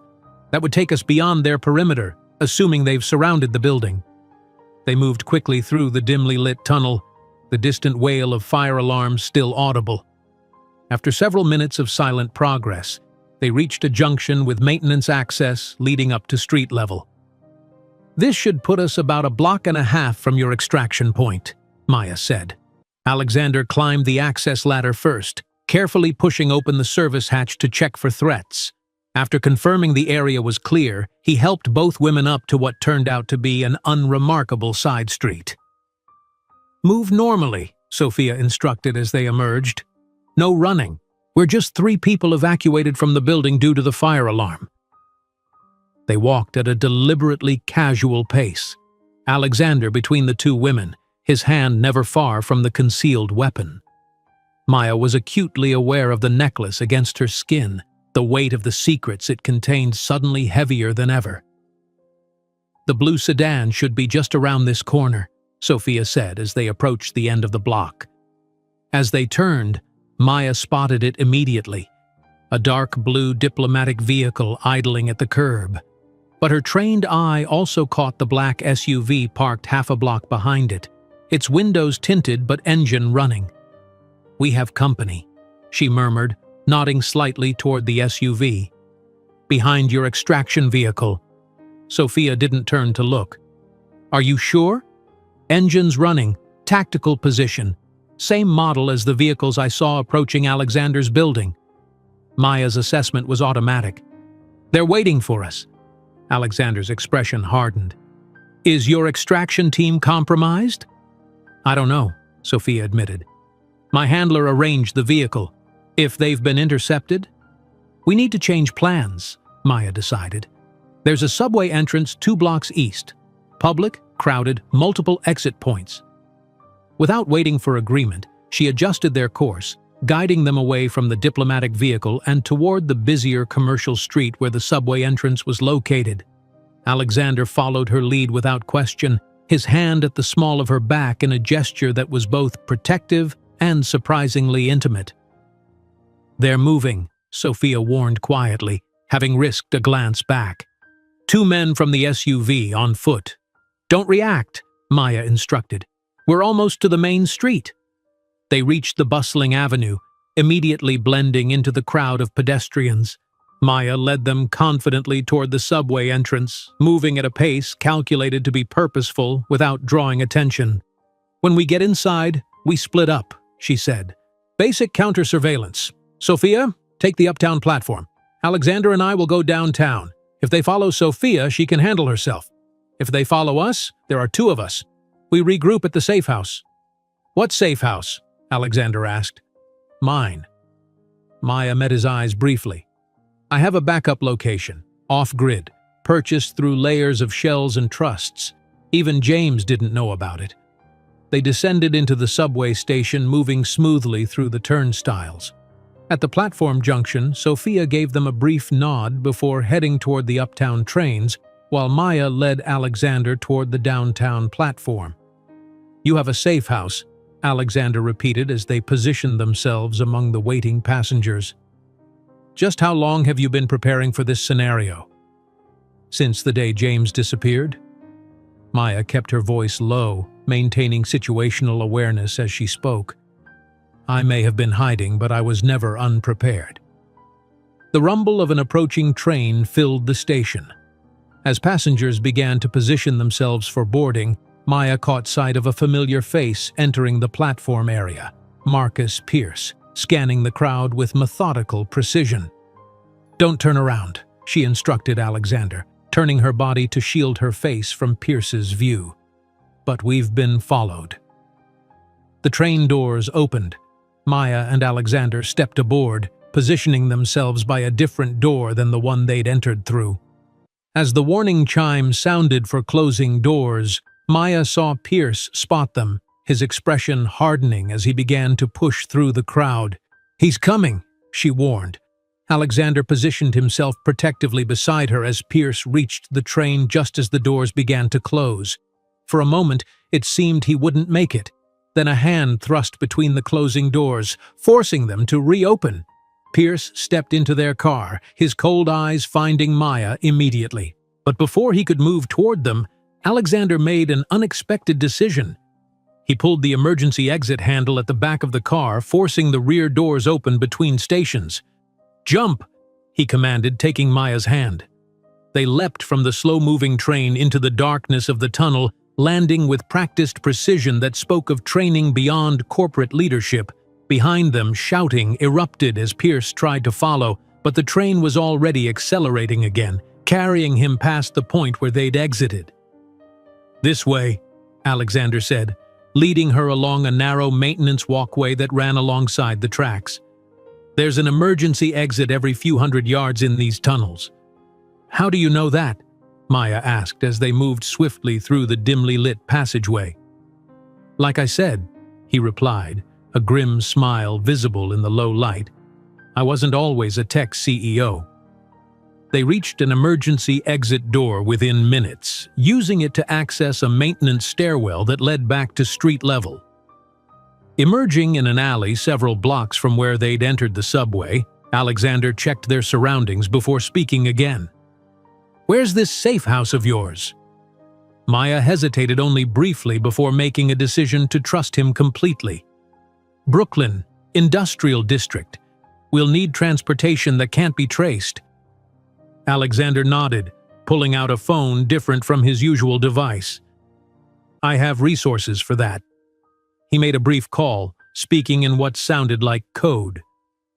Transportation will meet us 6 blocks north, 15 minutes. As they walked, maintaining awareness of their surroundings, Maya finally asked the question that had been nagging at her. Your sister is Interpol, and you clearly have training beyond what most tech entrepreneurs receive. Who are you, really, Alexander? He glanced at her, something unreadable in his expression. Someone who understands your situation better than you might think. He paused, choosing his words carefully. Before I founded Horizon, I worked for an agency that doesn't officially exist. Let's just say I know exactly what government overreach looks like from the inside. The revelation should have shocked her, but somehow it made perfect sense. The security knowledge, the tactical awareness, the weapon handling, all suggested training beyond civilian experience. Is that why you were so quick to believe me? About Oracle? Alexander nodded. I've seen programs like it before. Different names, same disregard for civil liberties in the name of national security. His hand found hers in the gathering dusk. And it's why I'm not afraid to help you fight this. I've done it before. Maya looked at their joined hands, then at his face, determined, confident, and somehow trustworthy despite the layers of revelation and complication. For the first time in 3 years, she felt something beyond her perpetual vigilance and isolation. She felt hope. Then let's get to the safe house, she said, because I think it's time we find out exactly what's on this necklace. The safe house was nothing like Alexander had expected. From the outside, it appeared to be just another nondescript warehouse in Brooklyn's industrial district, its brick facade weathered and unremarkable among dozens of similar structures. But as Maya unlocked a series of sophisticated security measures disguised as ordinary padlocks, Alexander recognized the work of someone who understood true security went beyond obvious fortifications. Multiple entry points, he observed quietly as she led him through a carefully concealed side door rather than the main entrance. Misdirection built into the design. Maya nodded, impressed by his assessment. The main entrance is a decoy. Anyone breaking in that way triggers silent alarms and encounters a perfectly ordinary storage space leased to a non-existent import company. Inside, the warehouse revealed its secrets. While the outer perimeter remained industrial and dusty for appearance's sake, the interior contained a self-contained living space, sparse but functional, with advanced technology that contrasted with the deliberately aged surroundings. Solar power with battery backup, Maya explained, activating systems as they moved deeper into the space. Water filtration. Satellite internet bounced through 17 proxy servers and enough supplies to last 3 months. She gestured to a wall of equipment. And a complete tech lab, off-grid and electromagnetically shielded. Alexander surveyed the space with professional appreciation. You built all this while working a regular corporate job? I built it slowly, over 3 years, using cash and multiple identities. Maya's expression was somber. When you've seen someone you love disappear without a trace, you become serious about contingency planning. She moved to a communication station, checking for any messages from Sophia. Your sister should have contacted us by now. Sophia operates on her own timetable, Alexander said, though Maya detected concern beneath his calm exterior. She has protocols for situations like this. If she can reach us safely, she will. Maya nodded, accepting his assessment. She crossed to a workbench equipped with specialized tools and multiple computer systems. "We should try to access the necklace while we have the chance. If they tracked us to your penthouse, they'll be searching systematically now." Alexander joined her at the workbench. "What have you already tried to break the encryption?" "Everything conventional." Maya carefully removed the necklace, laying it on a specialized scanning pad. Standard cryptographic approaches, personal references, birthdays, meaningful locations. James was too smart for anything obvious. The tiny pendant gleamed under the directed light. Maya activated the hidden mechanism, revealing the miniature USB connection nestled within the golden key. "The interface is custom," she explained, connecting it to a specialized reader. "James built it himself. It's not just storage, it's a complete security system in miniature. Try to force it, and it wipes itself instantly." Alexander studied the pendant with new respect. "Your fiancé was no ordinary engineer. He specialized in physical security systems before joining Sentinel." Pride and pain mingled in Maya's voice. He believed the best security merged digital and physical elements in ways most hackers wouldn't anticipate. She began running diagnostics on the device, checking what she could without triggering security protocols. Alexander watched her work, studying her profile with undisguised admiration. "You've never stopped looking for answers," he observed quietly. Maya's hands paused briefly over the keyboard. "How could I? James gave his life to expose Oracle. I owe it to him to finish what he started." "Is that the only reason?" She met his gaze directly. "No. I helped create the foundation of a system that's been weaponized against innocent people. That makes me responsible even if I walked away before the military applications." Alexander nodded, understanding the weight of such responsibility. "What are you seeing?" "The encryption is quantum resistant. Multiple authentication factors required." Maya frowned at the readings. "And there's something else. A countdown sequence embedded in the security protocol. 3 attempts before permanent lockout." "You've tried twice already?" "Just once, right after he disappeared." Maya pointed to a status indicator. "1 attempt remaining." The gravity of the situation settled between them. One chance to access information that might explain James's disappearance and expose Oracle's operations. Information people were clearly willing to kill for. "Tell me about James," Alexander said unexpectedly. "What kind of man designed security this sophisticated for his fiancée?" Maya's expression softened slightly. "Brilliant. Principled. He believed technology should protect people, not control them." Her fingers absently traced the outline of the pendant. "He used to say that the most dangerous weapon wasn't a gun or a bomb, but an algorithm that stripped away human judgment." "He sounds like someone I would have respected," Alexander said quietly. "You would have argued constantly," Maya replied with a small smile. "He was idealistic. You're pragmatic. Like you. I'm somewhere in between." She turned back to the systems. "That's why Sentinel worked initially. James dreamed of what could be, I built what was possible, and we met in the middle." Alexander watched her work for several moments. "What if the key isn't a what, but a when?" Maya looked up. "What do you mean?" "You said you tried birthdays, anniversaries, static dates from the past. But what if James was thinking about the future? A date that hadn't happened yet when he gave you the necklace?" Understanding dawned in Maya's eyes. "Like our wedding date. When were you supposed to get married?"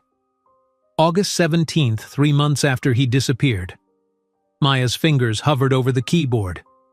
"It's a long shot." "Worth the 1 attempt we have." Maya nodded, entering the date in various formats. Nothing happened. She tried combinations with their names, with locations, still nothing. Frustration crept into her expression.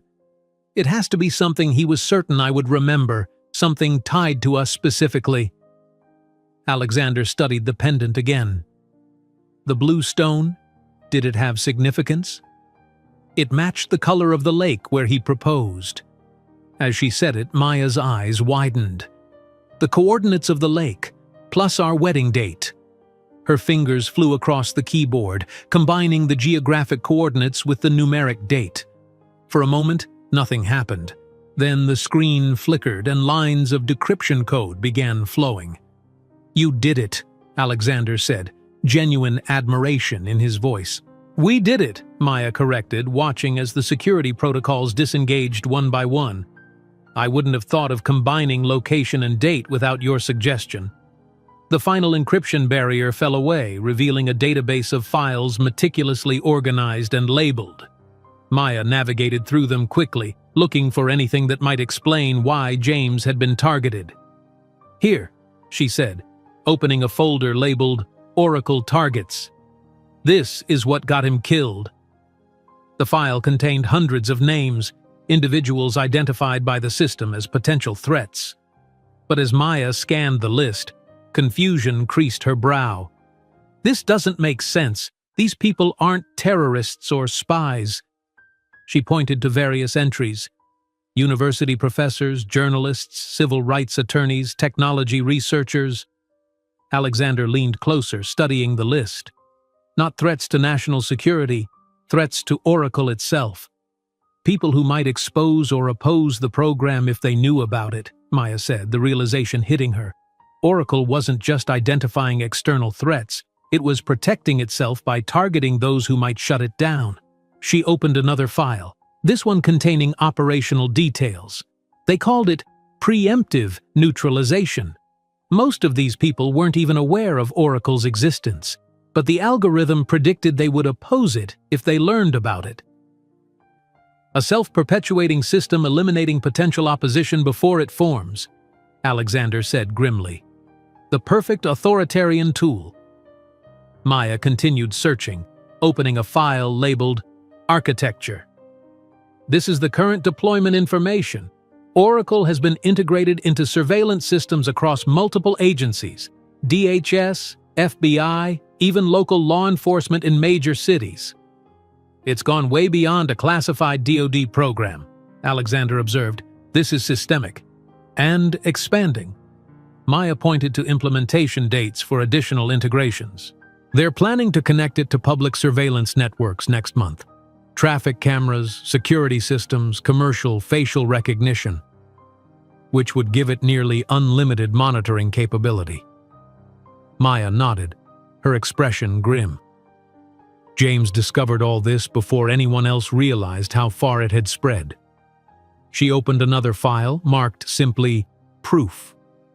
The file contained video files, internal memos, operation records, undeniable evidence of Oracle's expansion and the neutralization operations carried out against its targets.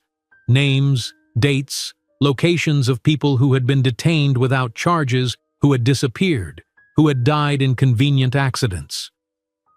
"This is what they're afraid of," Alexander said quietly.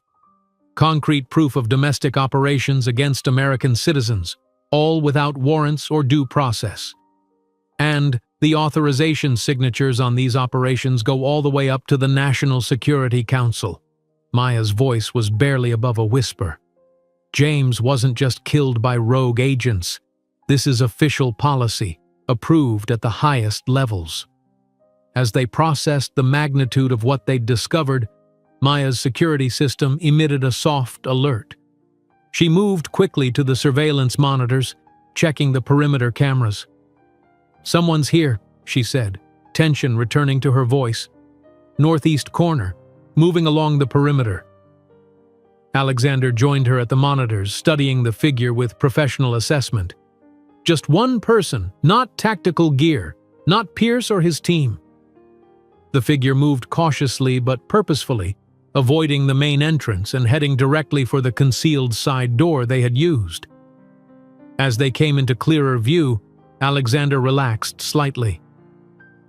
"It's Sophia." Maya checked the biometric readings from the perimeter sensors. "She's alone?" "Appears to be." He studied the movements again. "That's her extraction protocol. Direct approach, no concealment tactics." If she'd been compromised, she would use different movement patterns to signal danger. Maya activated the intercom. "Identify yourself with the phrase I gave Alexander." Through the speaker came Sophia's clear voice. "The raven flies at midnight, though I think that's ridiculously melodramatic." Despite everything, Maya smiled slightly as she began unlocking the security systems. Alexander raised an eyebrow at her. "The raven flies at midnight? Really?" "I never claimed to be creative with code phrases." Maya completed the unlocking sequence, allowing Sophia entry through the concealed door. Sophia entered quickly, looking remarkably composed for someone who had just evaded government operatives. Only a slight disarray in her usually perfect hair suggested she'd been through any ordeal at all. "Nice place," she commented, surveying the warehouse. "Very apocalypse chic." "What happened after we separated?" Alexander asked, getting straight to business. "Pierce had men on both platforms. I lost mine in the crowd, doubled back through emergency exits." Sophia's expression grew more serious. "They're coordinating with local law enforcement now, describing you both as fugitives wanted for espionage and theft of classified information." Maya tensed. "How widespread is the alert?" "Currently contained to federal agencies and NYPD, but they'll expand it if necessary." Sophia moved to the workbench, noticing the connected necklace and active displays. "You got it open." "Yes," Maya confirmed. "And it's worse than we thought. Oracle isn't just targeting potential terrorists. It's eliminating anyone who might oppose or expose its existence. Academics, journalists, civil liberties advocates. And it's about to be integrated with public surveillance networks nationwide," Alexander added. Sophia absorbed this with professional calm. "That matches what we've pieced together at Interpol, but we've lacked concrete evidence." She gestured to the displays. "This could be enough to force an international inquiry." "If we can get it to the right people before Pierce finds us," Maya said. "That's why I'm here." Sophia pulled an encrypted phone from her pocket. "My handler has arranged secure transport to a diplomatic facility where you can both receive protection while we process the evidence." Alexander and Maya exchanged a look, having the same thought simultaneously. "Who's your handler, Sophia?" Alexander asked carefully. "Deputy Director Wellman, Cyber Division. He's been overseeing the Oracle investigation from the beginning." Maya's blood ran cold as she quickly turned to the workstation, pulling up the Oracle files again. She navigated to the Operational Authorities document, scrolling rapidly until she found what she feared. "Wellman Thomas J.," she read aloud, "Deputy Liaison to Oracle Implementation, appointed 3 years ago by the National Security Council." Sophia's composure faltered for the first time. "That's not possible. He recruited me specifically to investigate Oracle." "Or to track who was investigating it," Alexander said grimly, moving to check the perimeter monitors again. "How did you contact him after we separated?" "Secure channel, encrypted." Sophia stopped, realization dawning. "That would tell him exactly where I am." "And who you're with," Maya confirmed, already moving to activate emergency protocols. "How long ago?" 20 minutes. Sophia's expression hardened with anger and betrayal. "We need to move. Now." Maya quickly copied the Oracle files to multiple secure drives as Alexander gathered essential supplies. "There's a secondary exit," she explained. "Leads to the water. I have a boat docked there." "Where can we go?" Sophia asked. "If Wellman is involved, Interpol's resources are compromised." "I know someone," Alexander said, surprising both women. "Someone outside official channels who specializes in exactly this kind of situation." Before either could question him further, the perimeter alarm sounded, a silent vibration through their secure communications devices rather than an audible alert that might give away their awareness. Maya checked the monitors, her heart sinking. Multiple vehicles approaching from all access points. Tactical teams deploying. "Pierce?" Alexander asked, already moving toward the secondary exit. "And at least 20 others." Maya disconnected the necklace, securing it and the backup drives. They're setting up a full perimeter. We have minutes, at most. As they moved toward the escape route, Sophia's expression remained troubled. I led them right to you. I'm sorry. You were doing your job, Maya said simply, leading them through a concealed passage that sloped gently downward. We all misjudged who to trust. Not all of us, Alexander said quietly, his hand finding Maya's briefly in the dim passageway. Sometimes the right instincts are the ones we don't question. Maya felt the warmth of his touch, even as the sound of entry teams breaching the main warehouse echoed behind them. With the necklace secure against her throat once more, and the copied evidence in her possession, she led them toward the water and their next uncertain destination. Behind them, Pierce and his team would find an empty safe house, its secrets evacuated along with its occupants. Ahead lay a confrontation that had been 3 years in the making, a chance to finally bring Oracle's architects to justice, or to join James and the others who had disappeared trying. The small powerboat cut through the dark waters of the East River, its navigation lights dimmed to reduce visibility. Maya stood at the helm, guiding the vessel with the confidence of someone who had rehearsed this escape route many times in preparation for exactly this scenario. Behind them, the Brooklyn shoreline receded, emergency lights visible around the warehouse district where Pierce and his teams were undoubtedly discovering their quarry had escaped. Alexander stood beside her, watchful and alert, while Sophia monitored a specialized communications device for any signs they were being tracked. Coast Guard will be alerted soon, Sophia warned. Standard protocol for fugitive pursuit near waterways. We're not heading into open water, Maya replied, adjusting their course.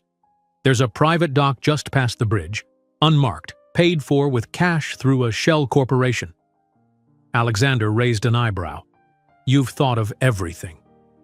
Not everything, Maya corrected grimly. I never planned for a compromised Interpol agent in my escape scenario. Sophia winced slightly. I'm still processing the fact that Wellman is working with Oracle. He recruited me personally for the investigation, which gave him perfect visibility into Interpol's efforts, Alexander pointed out. He could track the investigation while ensuring it never found anything concrete. Until now. Maya patted the secure pouch where she'd stored the copied files. James's evidence changes everything, if we can get it to the right people. That's where my contact comes in. Alexander checked his specialized phone, the one he'd used to arrange their earlier transportation. She's agreed to meet us, but we'll need to move quickly. Her window of availability is limited. Who exactly is this contact? Sophia asked, professional skepticism evident in her tone. Someone I worked with in my previous life. She specializes in exposing government overreach while protecting the whistleblowers who provide the evidence. He met his sister's gaze directly. You've heard of her, though you don't know it. Cryptic, Sophia muttered. Very helpful. Maya guided the boat beneath a darkened section of riverfront where abandoned piers created shadowy channels between rotting wooden structures. She navigated with practiced precision until they reached a small, unremarkable dock nestled between two larger derelict piers. We're here, she announced, cutting the engine and letting momentum carry them the final distance. Alexander secured the boat while Maya gathered their essential equipment, the drives containing the Oracle evidence, basic supplies, and a small arsenal of specialized devices that looked more military than civilian in design. Expecting a war? Sophia asked, eyeing the equipment. Always preparing for worst-case scenarios, Maya replied. It's kept me alive for 3 years. They moved from the dock to an unmarked door set into what appeared to be an abandoned warehouse. Maya entered a complex series of codes into a disguised panel, and the door slid open to reveal a Spartan interior that served as another safe location, smaller than the Brooklyn warehouse but equally well-equipped. Transitional safe house, she explained as they entered. Temporary staging area only, 24 hours maximum before the automated systems wipe it clean. How many of these do you have? Alexander asked, genuine curiosity in his voice. Enough. Maya's tone made it clear she wasn't ready to divulge all her security measures, even to him. Inside, they found basic amenities: food, first aid supplies, changes of clothing, and most importantly, secure communications equipment independent from traditional networks. Your contact, Maya said, turning to Alexander. How do we reach her? Alexander moved to the communication station. She'll contact us. I've already activated the beacon. While they waited, Maya transferred the Oracle files to the secure system, creating additional backups and arranging the most damning evidence for immediate access. Sophia, meanwhile, used her Interpol training to assess their tactical position and security vulnerabilities. Perimeter looks clean for now, she reported after checking the surveillance feeds. But Pierce has resources. If Wellman has alerted him to my involvement, they'll be checking all waterfront properties within a 10-mile radius. Which is why we won't be staying long, Alexander said, just as the secure communication system chimed with an incoming transmission. The screen flickered and a woman's face appeared, late 40s with steel-gray hair cut in a practical bob and intelligent eyes that missed nothing. Maya recognized her immediately, though they had never met. Eleanor Vance, she said, unable to keep the surprise from her voice. You know Eleanor Vance. Alexander nodded. From before she became the world's most effective government accountability journalist. On screen, Vance's expression remained professional but alert. Alexander, it's been a long time. I take it this isn't a social call. We have evidence of domestic operations against American citizens by a classified predictive security program, he said without preamble. Operations sanctioned at the highest levels of government, resulting in numerous disappearances and deaths. Project Oracle, Vance said with a nod, confirming she was already aware of at least parts of the program. I've heard whispers. Nothing concrete enough to publish. We have concrete evidence. Maya stepped forward. My name is Dr. Amara Jenkins, Vance finished for her. Lead architect on Project Sentinel before it became Oracle. Presumed dead or in foreign custody after your disappearance 3 years ago, along with your fiancé, James Collins. Maya stiffened. How do you know who you really are? Vance's expression softened slightly. I've been tracking Oracle-related disappearances for 2 years. Your case was one of the first that caught my attention. Brilliant young security expert suddenly vanishes after her fiancé is accused of espionage. Classic deflection tactics. Alexander placed a steadying hand on Maya's arm.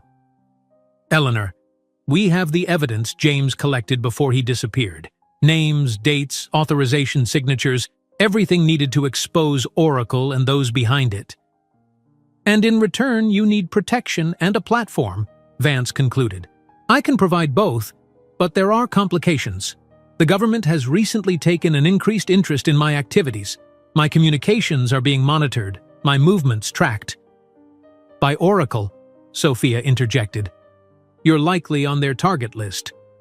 Vance's gaze shifted to Sophia. Interpol Cyber Division, I presume? Yes, I suspected as much when my usual sources began going silent. The question is whether your presence helps or hinders our efforts. My handler is compromised, Sophia admitted, but my access codes and credentials still work. They don't know yet that I've gone rogue. Which gives us a narrow window of opportunity, Vance said, calculating. Here's what I propose. I have a secure facility in Upper New Hampshire, off-grid and unknown to anyone in government. Meet me there, and we'll prepare a coordinated release of the evidence through multiple international outlets simultaneously. How do we get there? Maya asked. Every law enforcement agency will be looking for us by now. I've arranged transportation, Alexander said. Private aircraft, pilot who owes me several favors. No flight plan, no questions.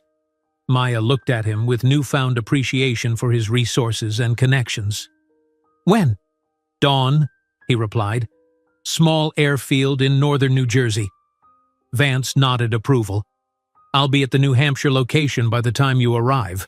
Bring the original evidence and all copies. We'll need to verify everything before publication. The call ended with arrangements for secure contact protocols during transit. As the screen went dark, Sophia turned to her brother with undisguised curiosity. Eleanor Vance, the journalist who exposed the Cambodian black sites and the European surveillance program. She studied him with new eyes. Just what kind of agency that doesn't officially exist did you work for, Alex? The kind that occasionally needed people like Eleanor to expose operations that had crossed ethical lines, he replied. Our relationship was complicated. I bet, Sophia murmured. Maya was repacking their equipment, focused fully on the mission ahead, when she felt Alexander's presence beside her. You recognized Vance immediately, he observed. Of course. She's broken some of the biggest government accountability stories of the past decade. Maya continued organizing the drives. James admired her work. He said if anything ever happened to him, Vance would be the person to contact. She paused, looking up at Alexander. He would have appreciated the irony that you already knew her. James sounds like someone with good instincts, Alexander said quietly. He was. Maya's fingers touched the necklace briefly. You would have liked each other. A moment of understanding passed between them, acknowledgement of the ghost that had brought them together, the man whose life and death had set these events in motion. We should rest while we can, Alexander suggested. Dawn isn't far off and we'll need to move quickly once we leave here. Maya nodded agreement, though the thought of rest seemed impossible with adrenaline still coursing through her system. They set up a rotation for monitoring the surveillance systems, with Sophia taking the first watch. In the small resting area, Maya found herself beside Alexander on a narrow cot, both of them too wired to sleep despite their exhaustion. When this is over, he said quietly, what will you do? The question caught her off guard. For 3 years, Maya had lived day to day, focused solely on survival and finding the truth about James's disappearance. The idea of a future beyond that mission was almost foreign. I don't know, she admitted. I've been Dr. Amara Jenkins in hiding for so long, I'm not sure who I'll be when I don't have to hide anymore. Whoever you choose to be, Alexander said simply. His hand found hers in the dimness, a warm anchor in the uncertainty surrounding them. That's the point of all this, isn't it? Freedom to choose without fear. Maya turned to face him, struck by the unpretentious wisdom in his words. In the low, emergency lighting, his features seemed softer, the corporate mask, and even the tactical precision momentarily set aside to reveal something more vulnerable and human. Why are you really helping me, Alexander? She asked, the question that had lingered since their first dinner. The truth, not the corporate answer or the tactical one. He was silent for a moment, considering his response. Because from the moment you walked into my office completely unimpressed by my position or power, I recognized something in you that I thought I'd lost in myself. His voice lowered. The absolute certainty that some principles are worth risking everything for. The honesty of his answer, stripped of calculation or charm, touched something in Maya that had been closed off since James disappeared. Without overthinking, she leaned forward and kissed him, a gesture at once grateful, questioning, and affirming. Alexander responded with gentle intensity, his hand coming up to cradle her face as though she were something precious and fragile, though they both knew she was neither. When they separated, a new understanding existed between them, not replacing what had been lost, but acknowledging what might be possible in the future they were fighting for. We should try to sleep, Maya said softly. We should, he agreed, though neither made any move to separate.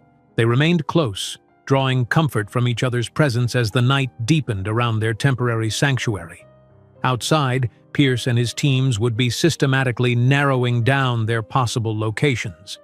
The race to expose Oracle before it silenced them permanently was accelerating toward its climax. But for this brief moment in the quiet between crises, Maya allowed herself to feel something beyond fear and determination, a cautious hope that had been absent from her life for 3 long years. Dawn painted the sky in muted grays and pinks as they prepared to leave the transitional safe house. Maya methodically checked their equipment one final time, ensuring the precious drives containing the oracle evidence were secure. The necklace remained around her throat, its familiar weight both comfort and reminder of all that had brought her to this moment. "Perimeter is still clear," Sophia reported, returning from a final security sweep. But satellite imagery shows increased law enforcement activity throughout the 5 boroughs. They're setting up checkpoints on major routes out of the city. "Which is why we're not taking major routes," Alexander replied, studying a specialized map on his secure device. "Our transport is waiting at a private property 20 miles north. Old manufacturing plant with a maintenance airstrip that doesn't appear on FAA charts." "And we get there how?" Sophia asked practically. "Service tunnels connect to the subway maintenance system. We follow those to an exit point in the Bronx where we'll have ground transportation waiting." He looked to Maya. "Similar to how we escaped the penthouse." Maya nodded, impressed again by his preparation. "You've been planning escape routes from New York for some time." "Professional habit," Alexander said simply. "Always know your exits." They moved quickly, sealing the safe house behind them with protocols that would erase all evidence of their presence. The tunnels Alexander had identified were grimy and poorly lit, but they provided concealment from the increasingly comprehensive search undoubtedly underway above ground. After nearly an hour of careful progress through the labyrinthine passages, they reached an access point where a nondescript maintenance van awaited them. The driver, a weathered man in his 60s with military bearing, nodded once to Alexander without speaking. "Hansen," Alexander introduced briefly as they climbed into the vehicle. "Former Navy SEAL. Man of few words but impeccable loyalty." Hansen drove with the calm precision of someone who had navigated hostile environments for decades, taking back roads and service paths that avoided the main checkpoints. They passed one police roadblock by joining a convoy of maintenance vehicles, Hansen's uniform and the van's official markings sufficient to wave them through without inspection. "Your resources are impressive," Maya observed quietly to Alexander. "I maintained certain connections after leaving government service," he replied. "People who share my concerns about domestic surveillance overreach." "A private network of former intelligence operatives," Sophia translated, her tone mixing professional admiration with sisterly exasperation. "Always the contingency planner." "It's kept us alive so far," Alexander pointed out. The manufacturing plant appeared abandoned at first glance. Weathered buildings with broken windows, surrounded by chain-link fencing posted with faded "no trespassing" signs. Hansen drove directly to what looked like a collapsed loading dock, but as they approached, a concealed door in the concrete barrier slid open, revealing a passageway large enough for the van. Inside, the contrast was immediate.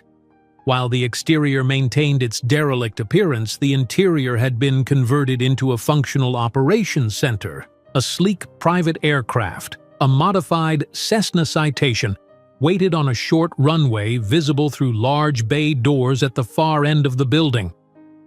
"Hansen will fly you to New Hampshire," Alexander explained as they exited the van. "The aircraft has stealth modifications and signal jamming capabilities. As far as radar is concerned, you won't exist." Maya caught his phrasing immediately. "You said you, not we." Alexander's expression tightened almost imperceptibly. "Someone needs to create a diversion. Pierce and his team are too close and they have too many resources tracking us. If they all follow my trail north while you head northeast..." "No." Maya's response was immediate and firm. "We stay together." "Maya." "She's right," Sophia interjected. "Splitting up increases vulnerability. And if you're captured, your connection to us would be leveraged immediately." Alexander looked between the two women. recognizing the tactical truth in their assessment. It compromises operational security to have all of us in one location. It compromises it more to have you in Pierce's custody, Maya countered. James tried to fight this alone. I won't lose someone else to Oracle. Something shifted in Alexander's expression at the comparison to James, a recognition of what her words revealed about her feelings. After a moment, he nodded his agreement. We go together then. Hansen, prepare for immediate departure. The pilot moved to the aircraft without comment, beginning pre-flight procedures with efficient precision. Meanwhile, a communications specialist approached with updates on Pierce's search patterns. They've expanded the radius to include northern counties, the woman reported, showing satellite imagery on a tablet. Formal alerts have gone to all transportation hubs within 200 miles. They're pulling out all stops for this one. Expected, Alexander said. Initiate the false trail protocol. I want them chasing ghosts across 3 states by midday. Already underway, sir. Digital footprints, credit card traces, facial recognition hits, all pointing toward Washington, D.C. As the team prepared the aircraft, Maya found a moment of relative privacy to examine the Oracle files again, searching for anything they might have missed in their initial review. One folder, labeled simply Personnel, contained profiles of the program's key operators. She scrolled through them, recognizing some names from her time on Sentinel, until a particular entry made her breath catch. Alexander, she called quietly, her voice tight with controlled emotion. He joined her immediately, concern evident in his expression. What is it? Maya pointed to the screen, where a personnel file displayed a familiar face, James Collins, her fiancé, listed not as missing or deceased, but as active asset controller status. He's alive, she whispered, stunned disbelief warring with desperate hope. According to this, James is not only alive but working for them. Alexander studied the file, his tactical mind analyzing implications rather than surrendering to emotion. Updated 6 months ago. Current assignment listed as Project Delphi, some kind of Oracle offshoot. That's impossible, Maya insisted. James would never willingly work for the program after what he discovered. Willing is a relative term, Sophia said grimly, having joined them. There are methods of persuasion beyond conventional interrogation. Chemical compounds, psychological conditioning, compliance programming. Alexander finished, his expression darkening. I've seen it used in black sites overseas. Personality overrides that leave technical skills intact while realigning loyalty parameters. Maya felt physically ill at the implication. They took him because he knew too much, then reprogrammed him to work for them. The horror of it, James's brilliant mind turned against everything he believed in, was almost too much to bear. Alexander's hand found her shoulder, steadying her. This changes our mission parameters. If James is alive, we find him, Maya said immediately. We take down Oracle and we find James. First, we get to Vance and secure the evidence, Alexander said, practical even in this emotional moment. Then we use every resource at our disposal to locate James. Hansen approached to inform them the aircraft was ready. As they boarded, Maya's mind raced with the implications of what they'd discovered. James alive but compromised, working on something called Project Delphi that was potentially even more dangerous than Oracle. The Cessna lifted off smoothly from the short runway, keeping low to avoid conventional detection patterns before climbing to cruising altitude once they were beyond metropolitan airspace. Maya sat beside Alexander, the evidence drive secure in a specialized case between them, her hand occasionally touching the necklace that had led them to this revelation. If they turned him, she said quietly, can he ever be brought back? Alexander considered his answer carefully. Compliance programming isn't permanently effective without ongoing reinforcement. The original personality typically remains intact beneath the conditioning. You sound like you've had experience with this. Some of my former operations involved extracting assets who had been subjected to similar protocols. He met her eyes directly. "Recovery is possible, Maya. Difficult, but possible." An alert from the cockpit interrupted their conversation. Hansen gestured them forward, pointing to a radar display showing aircraft movement patterns. "Military interceptors," he explained tersely. "Non-standard search pattern, moving in our general direction." "They shouldn't be able to track us," Alexander said, studying the display. "They're not tracking us specifically," Hansen replied. "They're performing a systematic grid search of the entire airspace. Given enough time, they'll find us through visual identification regardless of our stealth systems." Sophia joined them in the cramped cockpit. "We need to change course. If they're searching systematically, we need to be where they've already looked." Hansen nodded agreement, already adjusting their heading. "I can take us lower, use terrain masking through the mountains. It'll burn more fuel but make visual acquisition nearly impossible." As the aircraft descended, following valleys and ridgelines to avoid detection, Maya returned to the main cabin to secure their equipment for the more turbulent flight path. Alexander joined her, helping to strap down cases that had shifted. "I need to tell you something," he said, his voice pitched low enough that only she could hear over the engine noise. "About James's file." Maya tensed. "What about it?" "The authorization signature for his recruitment into Project Delphi. I recognized it." "From where?" Alexander's expression was grim. "From my former agency. The director who signed off was my direct superior before I left government service." The implication settled heavily between them. "You worked for the people who took James," Maya said, a question in her tone rather than an accusation. "I worked for an organization that apparently became involved with Oracle after my departure." Alexander's eyes held hers steadily. "I left because I saw where things were heading.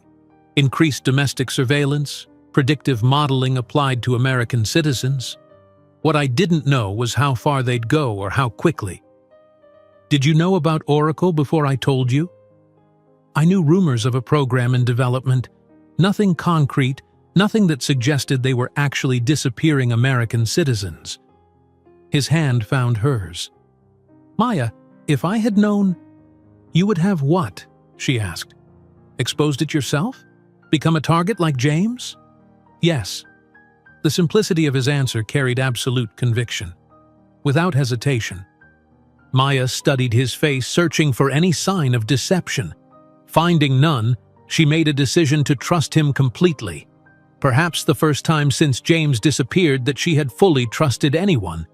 "Then help me find him," she said. "Help me bring down Oracle and find James." "I will."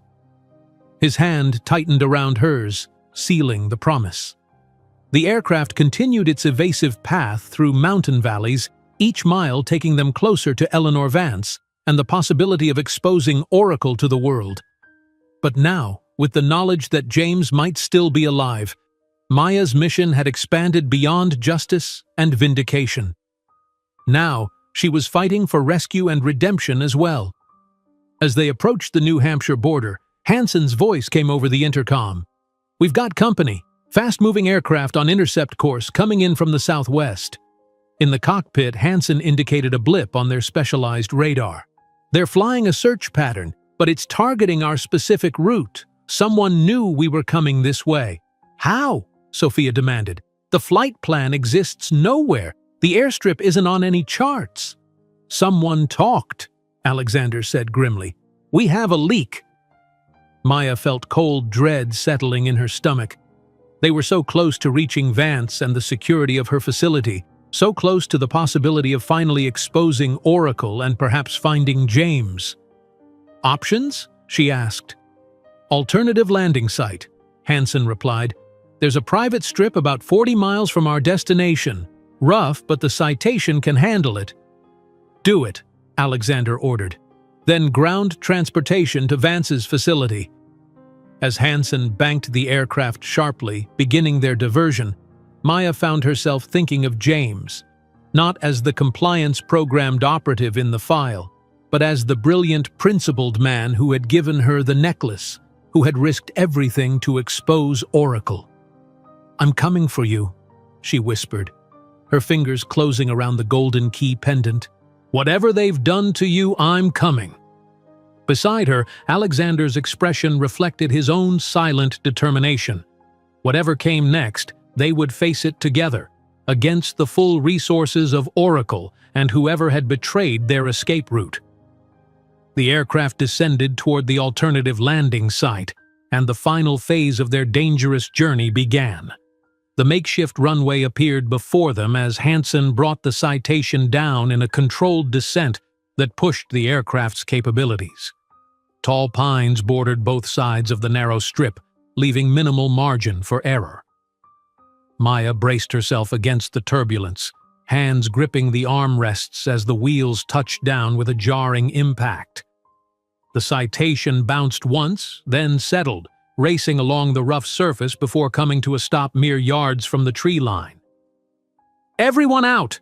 Hansen ordered, already powering down systems. "They'll have satellites redirecting to this location within minutes." They evacuated swiftly, retrieving essential equipment and the precious evidence drives. A weathered groundskeeper's shed stood at the edge of the clearing, and Alexander moved toward it with purpose. "Transportation," he explained, unlocking the padlocked door to reveal a dusty but well-maintained SUV. "Part of the emergency network I established after leaving government service." "You have caches everywhere," Sophia observed, helping transfer their equipment to the vehicle. "Paranoia serves a purpose in our line of work." Alexander checked the vehicle quickly, confirming it was operational. 23 miles to Vance's facility. We'll avoid main roads." As they prepared to depart, Maya's secure phone vibrated with an incoming message, the specialized device connected to Vance's network. She checked it, then looked up with alarm. "Vance says her security systems have detected multiple surveillance drones in the vicinity of her facility. She's implementing lockdown protocols." Alexander frowned. How did they find her location? That information was compartmentalized. "The same way they found our flight path," Maya said grimly. "We have a leak." They all fell silent, the implications settling heavily. Someone connected to their escape had betrayed them, someone with knowledge of both the flight plan and Vance's location. "Hansen," Alexander said finally, turning to the pilot who was completing the aircraft's shutdown sequence, "did you transmit our position to anyone during the flight?" "Negative," Hansen replied, his weathered face impassive. "Standard protocol, complete communications blackout except for the secure channel to your network hub."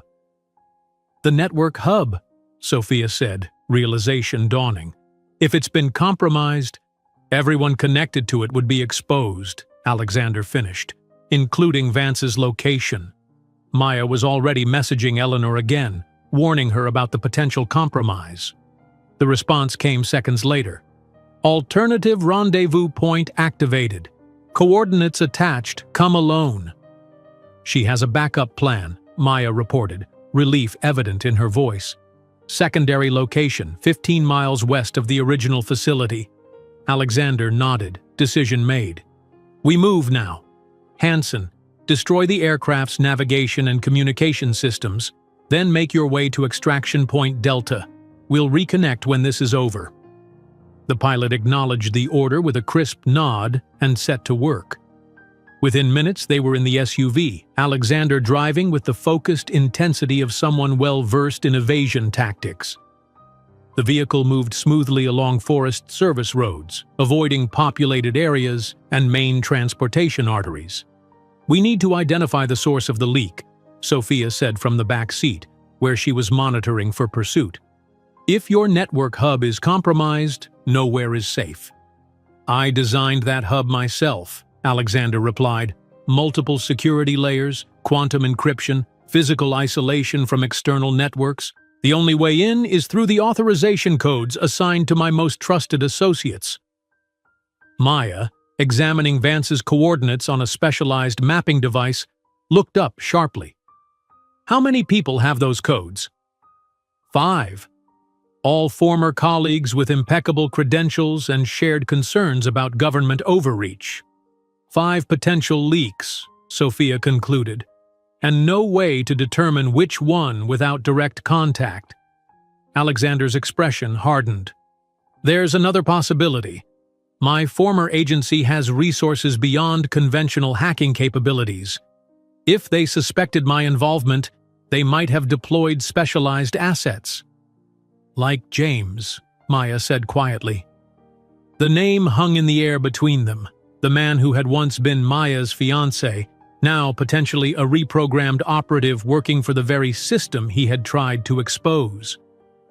If they're using James against us, Alexander said carefully, it would explain how they're anticipating our moves with such precision.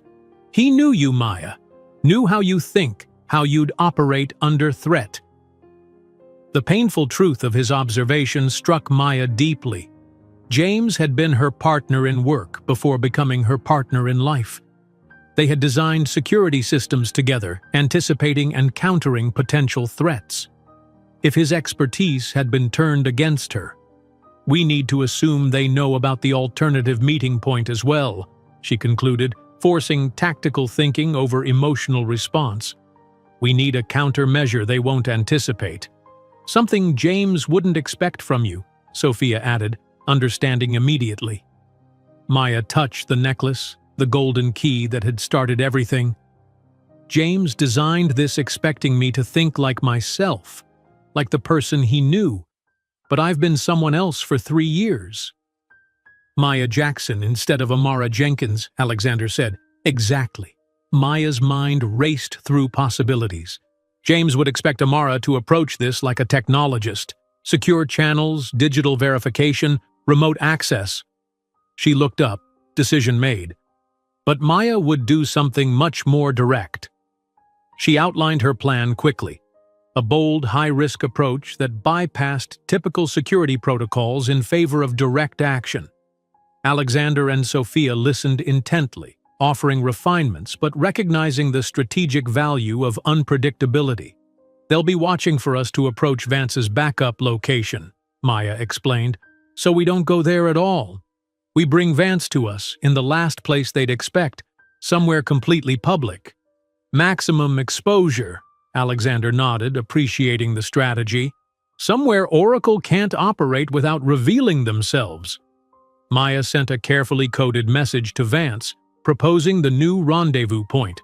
The response came quickly, a single word. Understood.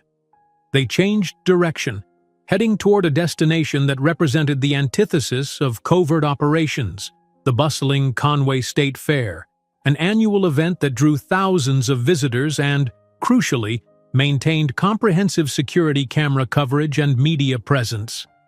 Public exposure as security, Sophia observed as they approached the fairgrounds, seeing the crowded parking areas and teeming midway.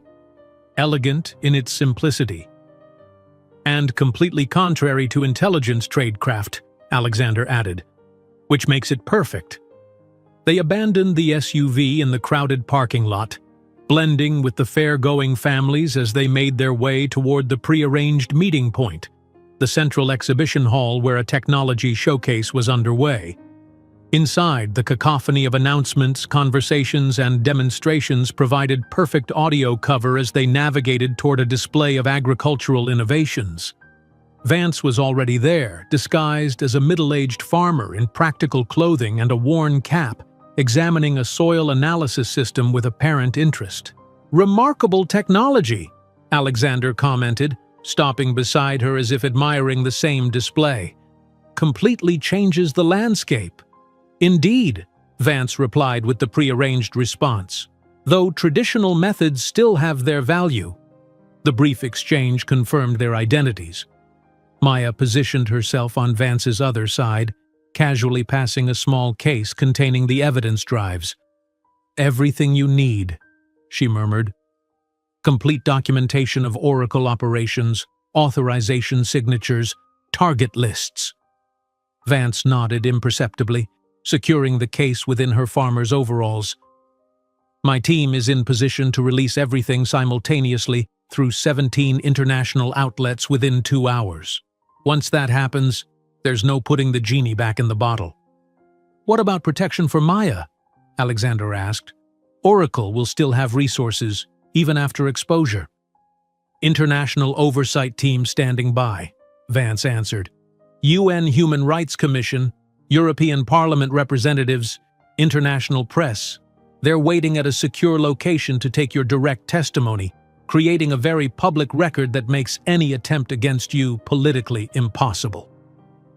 Maya felt a weight lifting, the first real hope of ending her years in hiding. But one crucial question remained. "There's more," she said quietly. "James Collins, my fiancé. He's alive, possibly being used by Oracle as a programmed operative on something called Project Delphi." Vance's eyes widened slightly, the first crack in her professional composure. "Delphi," she repeated. "We've heard whispers. Supposedly the next evolution beyond Oracle, predictive capabilities expanded to economic systems, political movements, social trends. Total spectrum dominance," Alexander translated grimly. "Control through prediction of every major societal system. And they're using James to build it," Maya said, the horror of it renewed with each repetition. Vance glanced around carefully before responding. "I have contacts in a specialized medical unit that works with deprogramming political prisoners. If we can extract him—" "When," Maya corrected firmly. "When we extract him." "When," Vance acknowledged with respect. "They can help reverse the compliance protocols, but first we need to locate him." "The Delphi files might tell us," Sophia suggested, "if they're as comprehensive as the Oracle documentation." As they spoke, Maya noticed Alexander's sudden tension. His gaze had fixed on something across the exhibition hall. "Pierce," he said softly, "by the eastern entrance, and he's not alone." Maya looked carefully, spotting the familiar figure of Marcus Pierce scanning the crowd with methodical precision. Beside him stood a man whose silhouette sent a shock of recognition through her system. Tall, with the slightly hunched posture of someone who spent too many hours at a computer. Even at this distance, even after 3 years, she would know him anywhere. "James," she whispered, her hand automatically reaching for the necklace. "He's with them." Alexander's hand closed around hers, steadying her. "Remember, if he's been programmed, he's not acting of his own free will." "We need to move," Vance urged. "My security team can create a diversion at the north exit." "No," Maya said, decision crystallizing with unexpected clarity. "I need to see him, speak to him." "Maya, he's not himself," Alexander cautioned. "There's still a part of him that's James," she insisted. "The necklace proves it. He created it knowing someday I might need it. A key to unlock the truth. That doesn't come from someone completely lost to programming." Before they could stop her, Maya began moving toward James and Pierce, navigating through the crowd with deliberate purpose. She felt Alexander and Sophia following at a distance, positioning themselves to intervene if necessary. As she approached, James turned as if sensing her presence. Their eyes met across the crowded hall, and for a moment, Maya saw something flicker in his expression. Recognition, confusion, a struggle beneath the surface. Pierce noticed the exchange and moved to intercept her, but James put a hand on his arm, stopping him. Words were exchanged between them, too distant to hear, but the body language suggested disagreement. Then James was walking toward her, his movements stiff but determined. Pierce followed closely, hand near the concealed weapon Maya knew he must be carrying. They met in the center of the hall, surrounded by oblivious fairgoers examining agricultural displays. 3 years of separation, of grief and searching, condensed into this singular moment. "Amara," James said, using her real name. His voice was the same, yet somehow flattened, as if emotions had been carefully excised. "James," she replied, fighting to keep her voice steady, "you're alive. You're wearing the necklace." His eyes fixed on the golden key at her throat. "You found what was inside." "Yes." Maya took a careful step closer. "I know about Oracle, about what they did to you, about Delphi." Something struggled behind his eyes, the programmed operative battling with the man he had been. Pierce moved closer, tension evident in every line of his body. "This is a security matter, ma'am," Pierce said, his hand closing around James's arm. "Please step back." Maya ignored him entirely, her focus solely on James. "You gave me this necklace for a reason," she said, touching the pendant. "You knew someday I'd need what was inside. That part of you is still there, James, still fighting." James's expression flickered again, awareness warring with programming. Pierce's grip tightened on his arm. "We're leaving," Pierce ordered. "Now."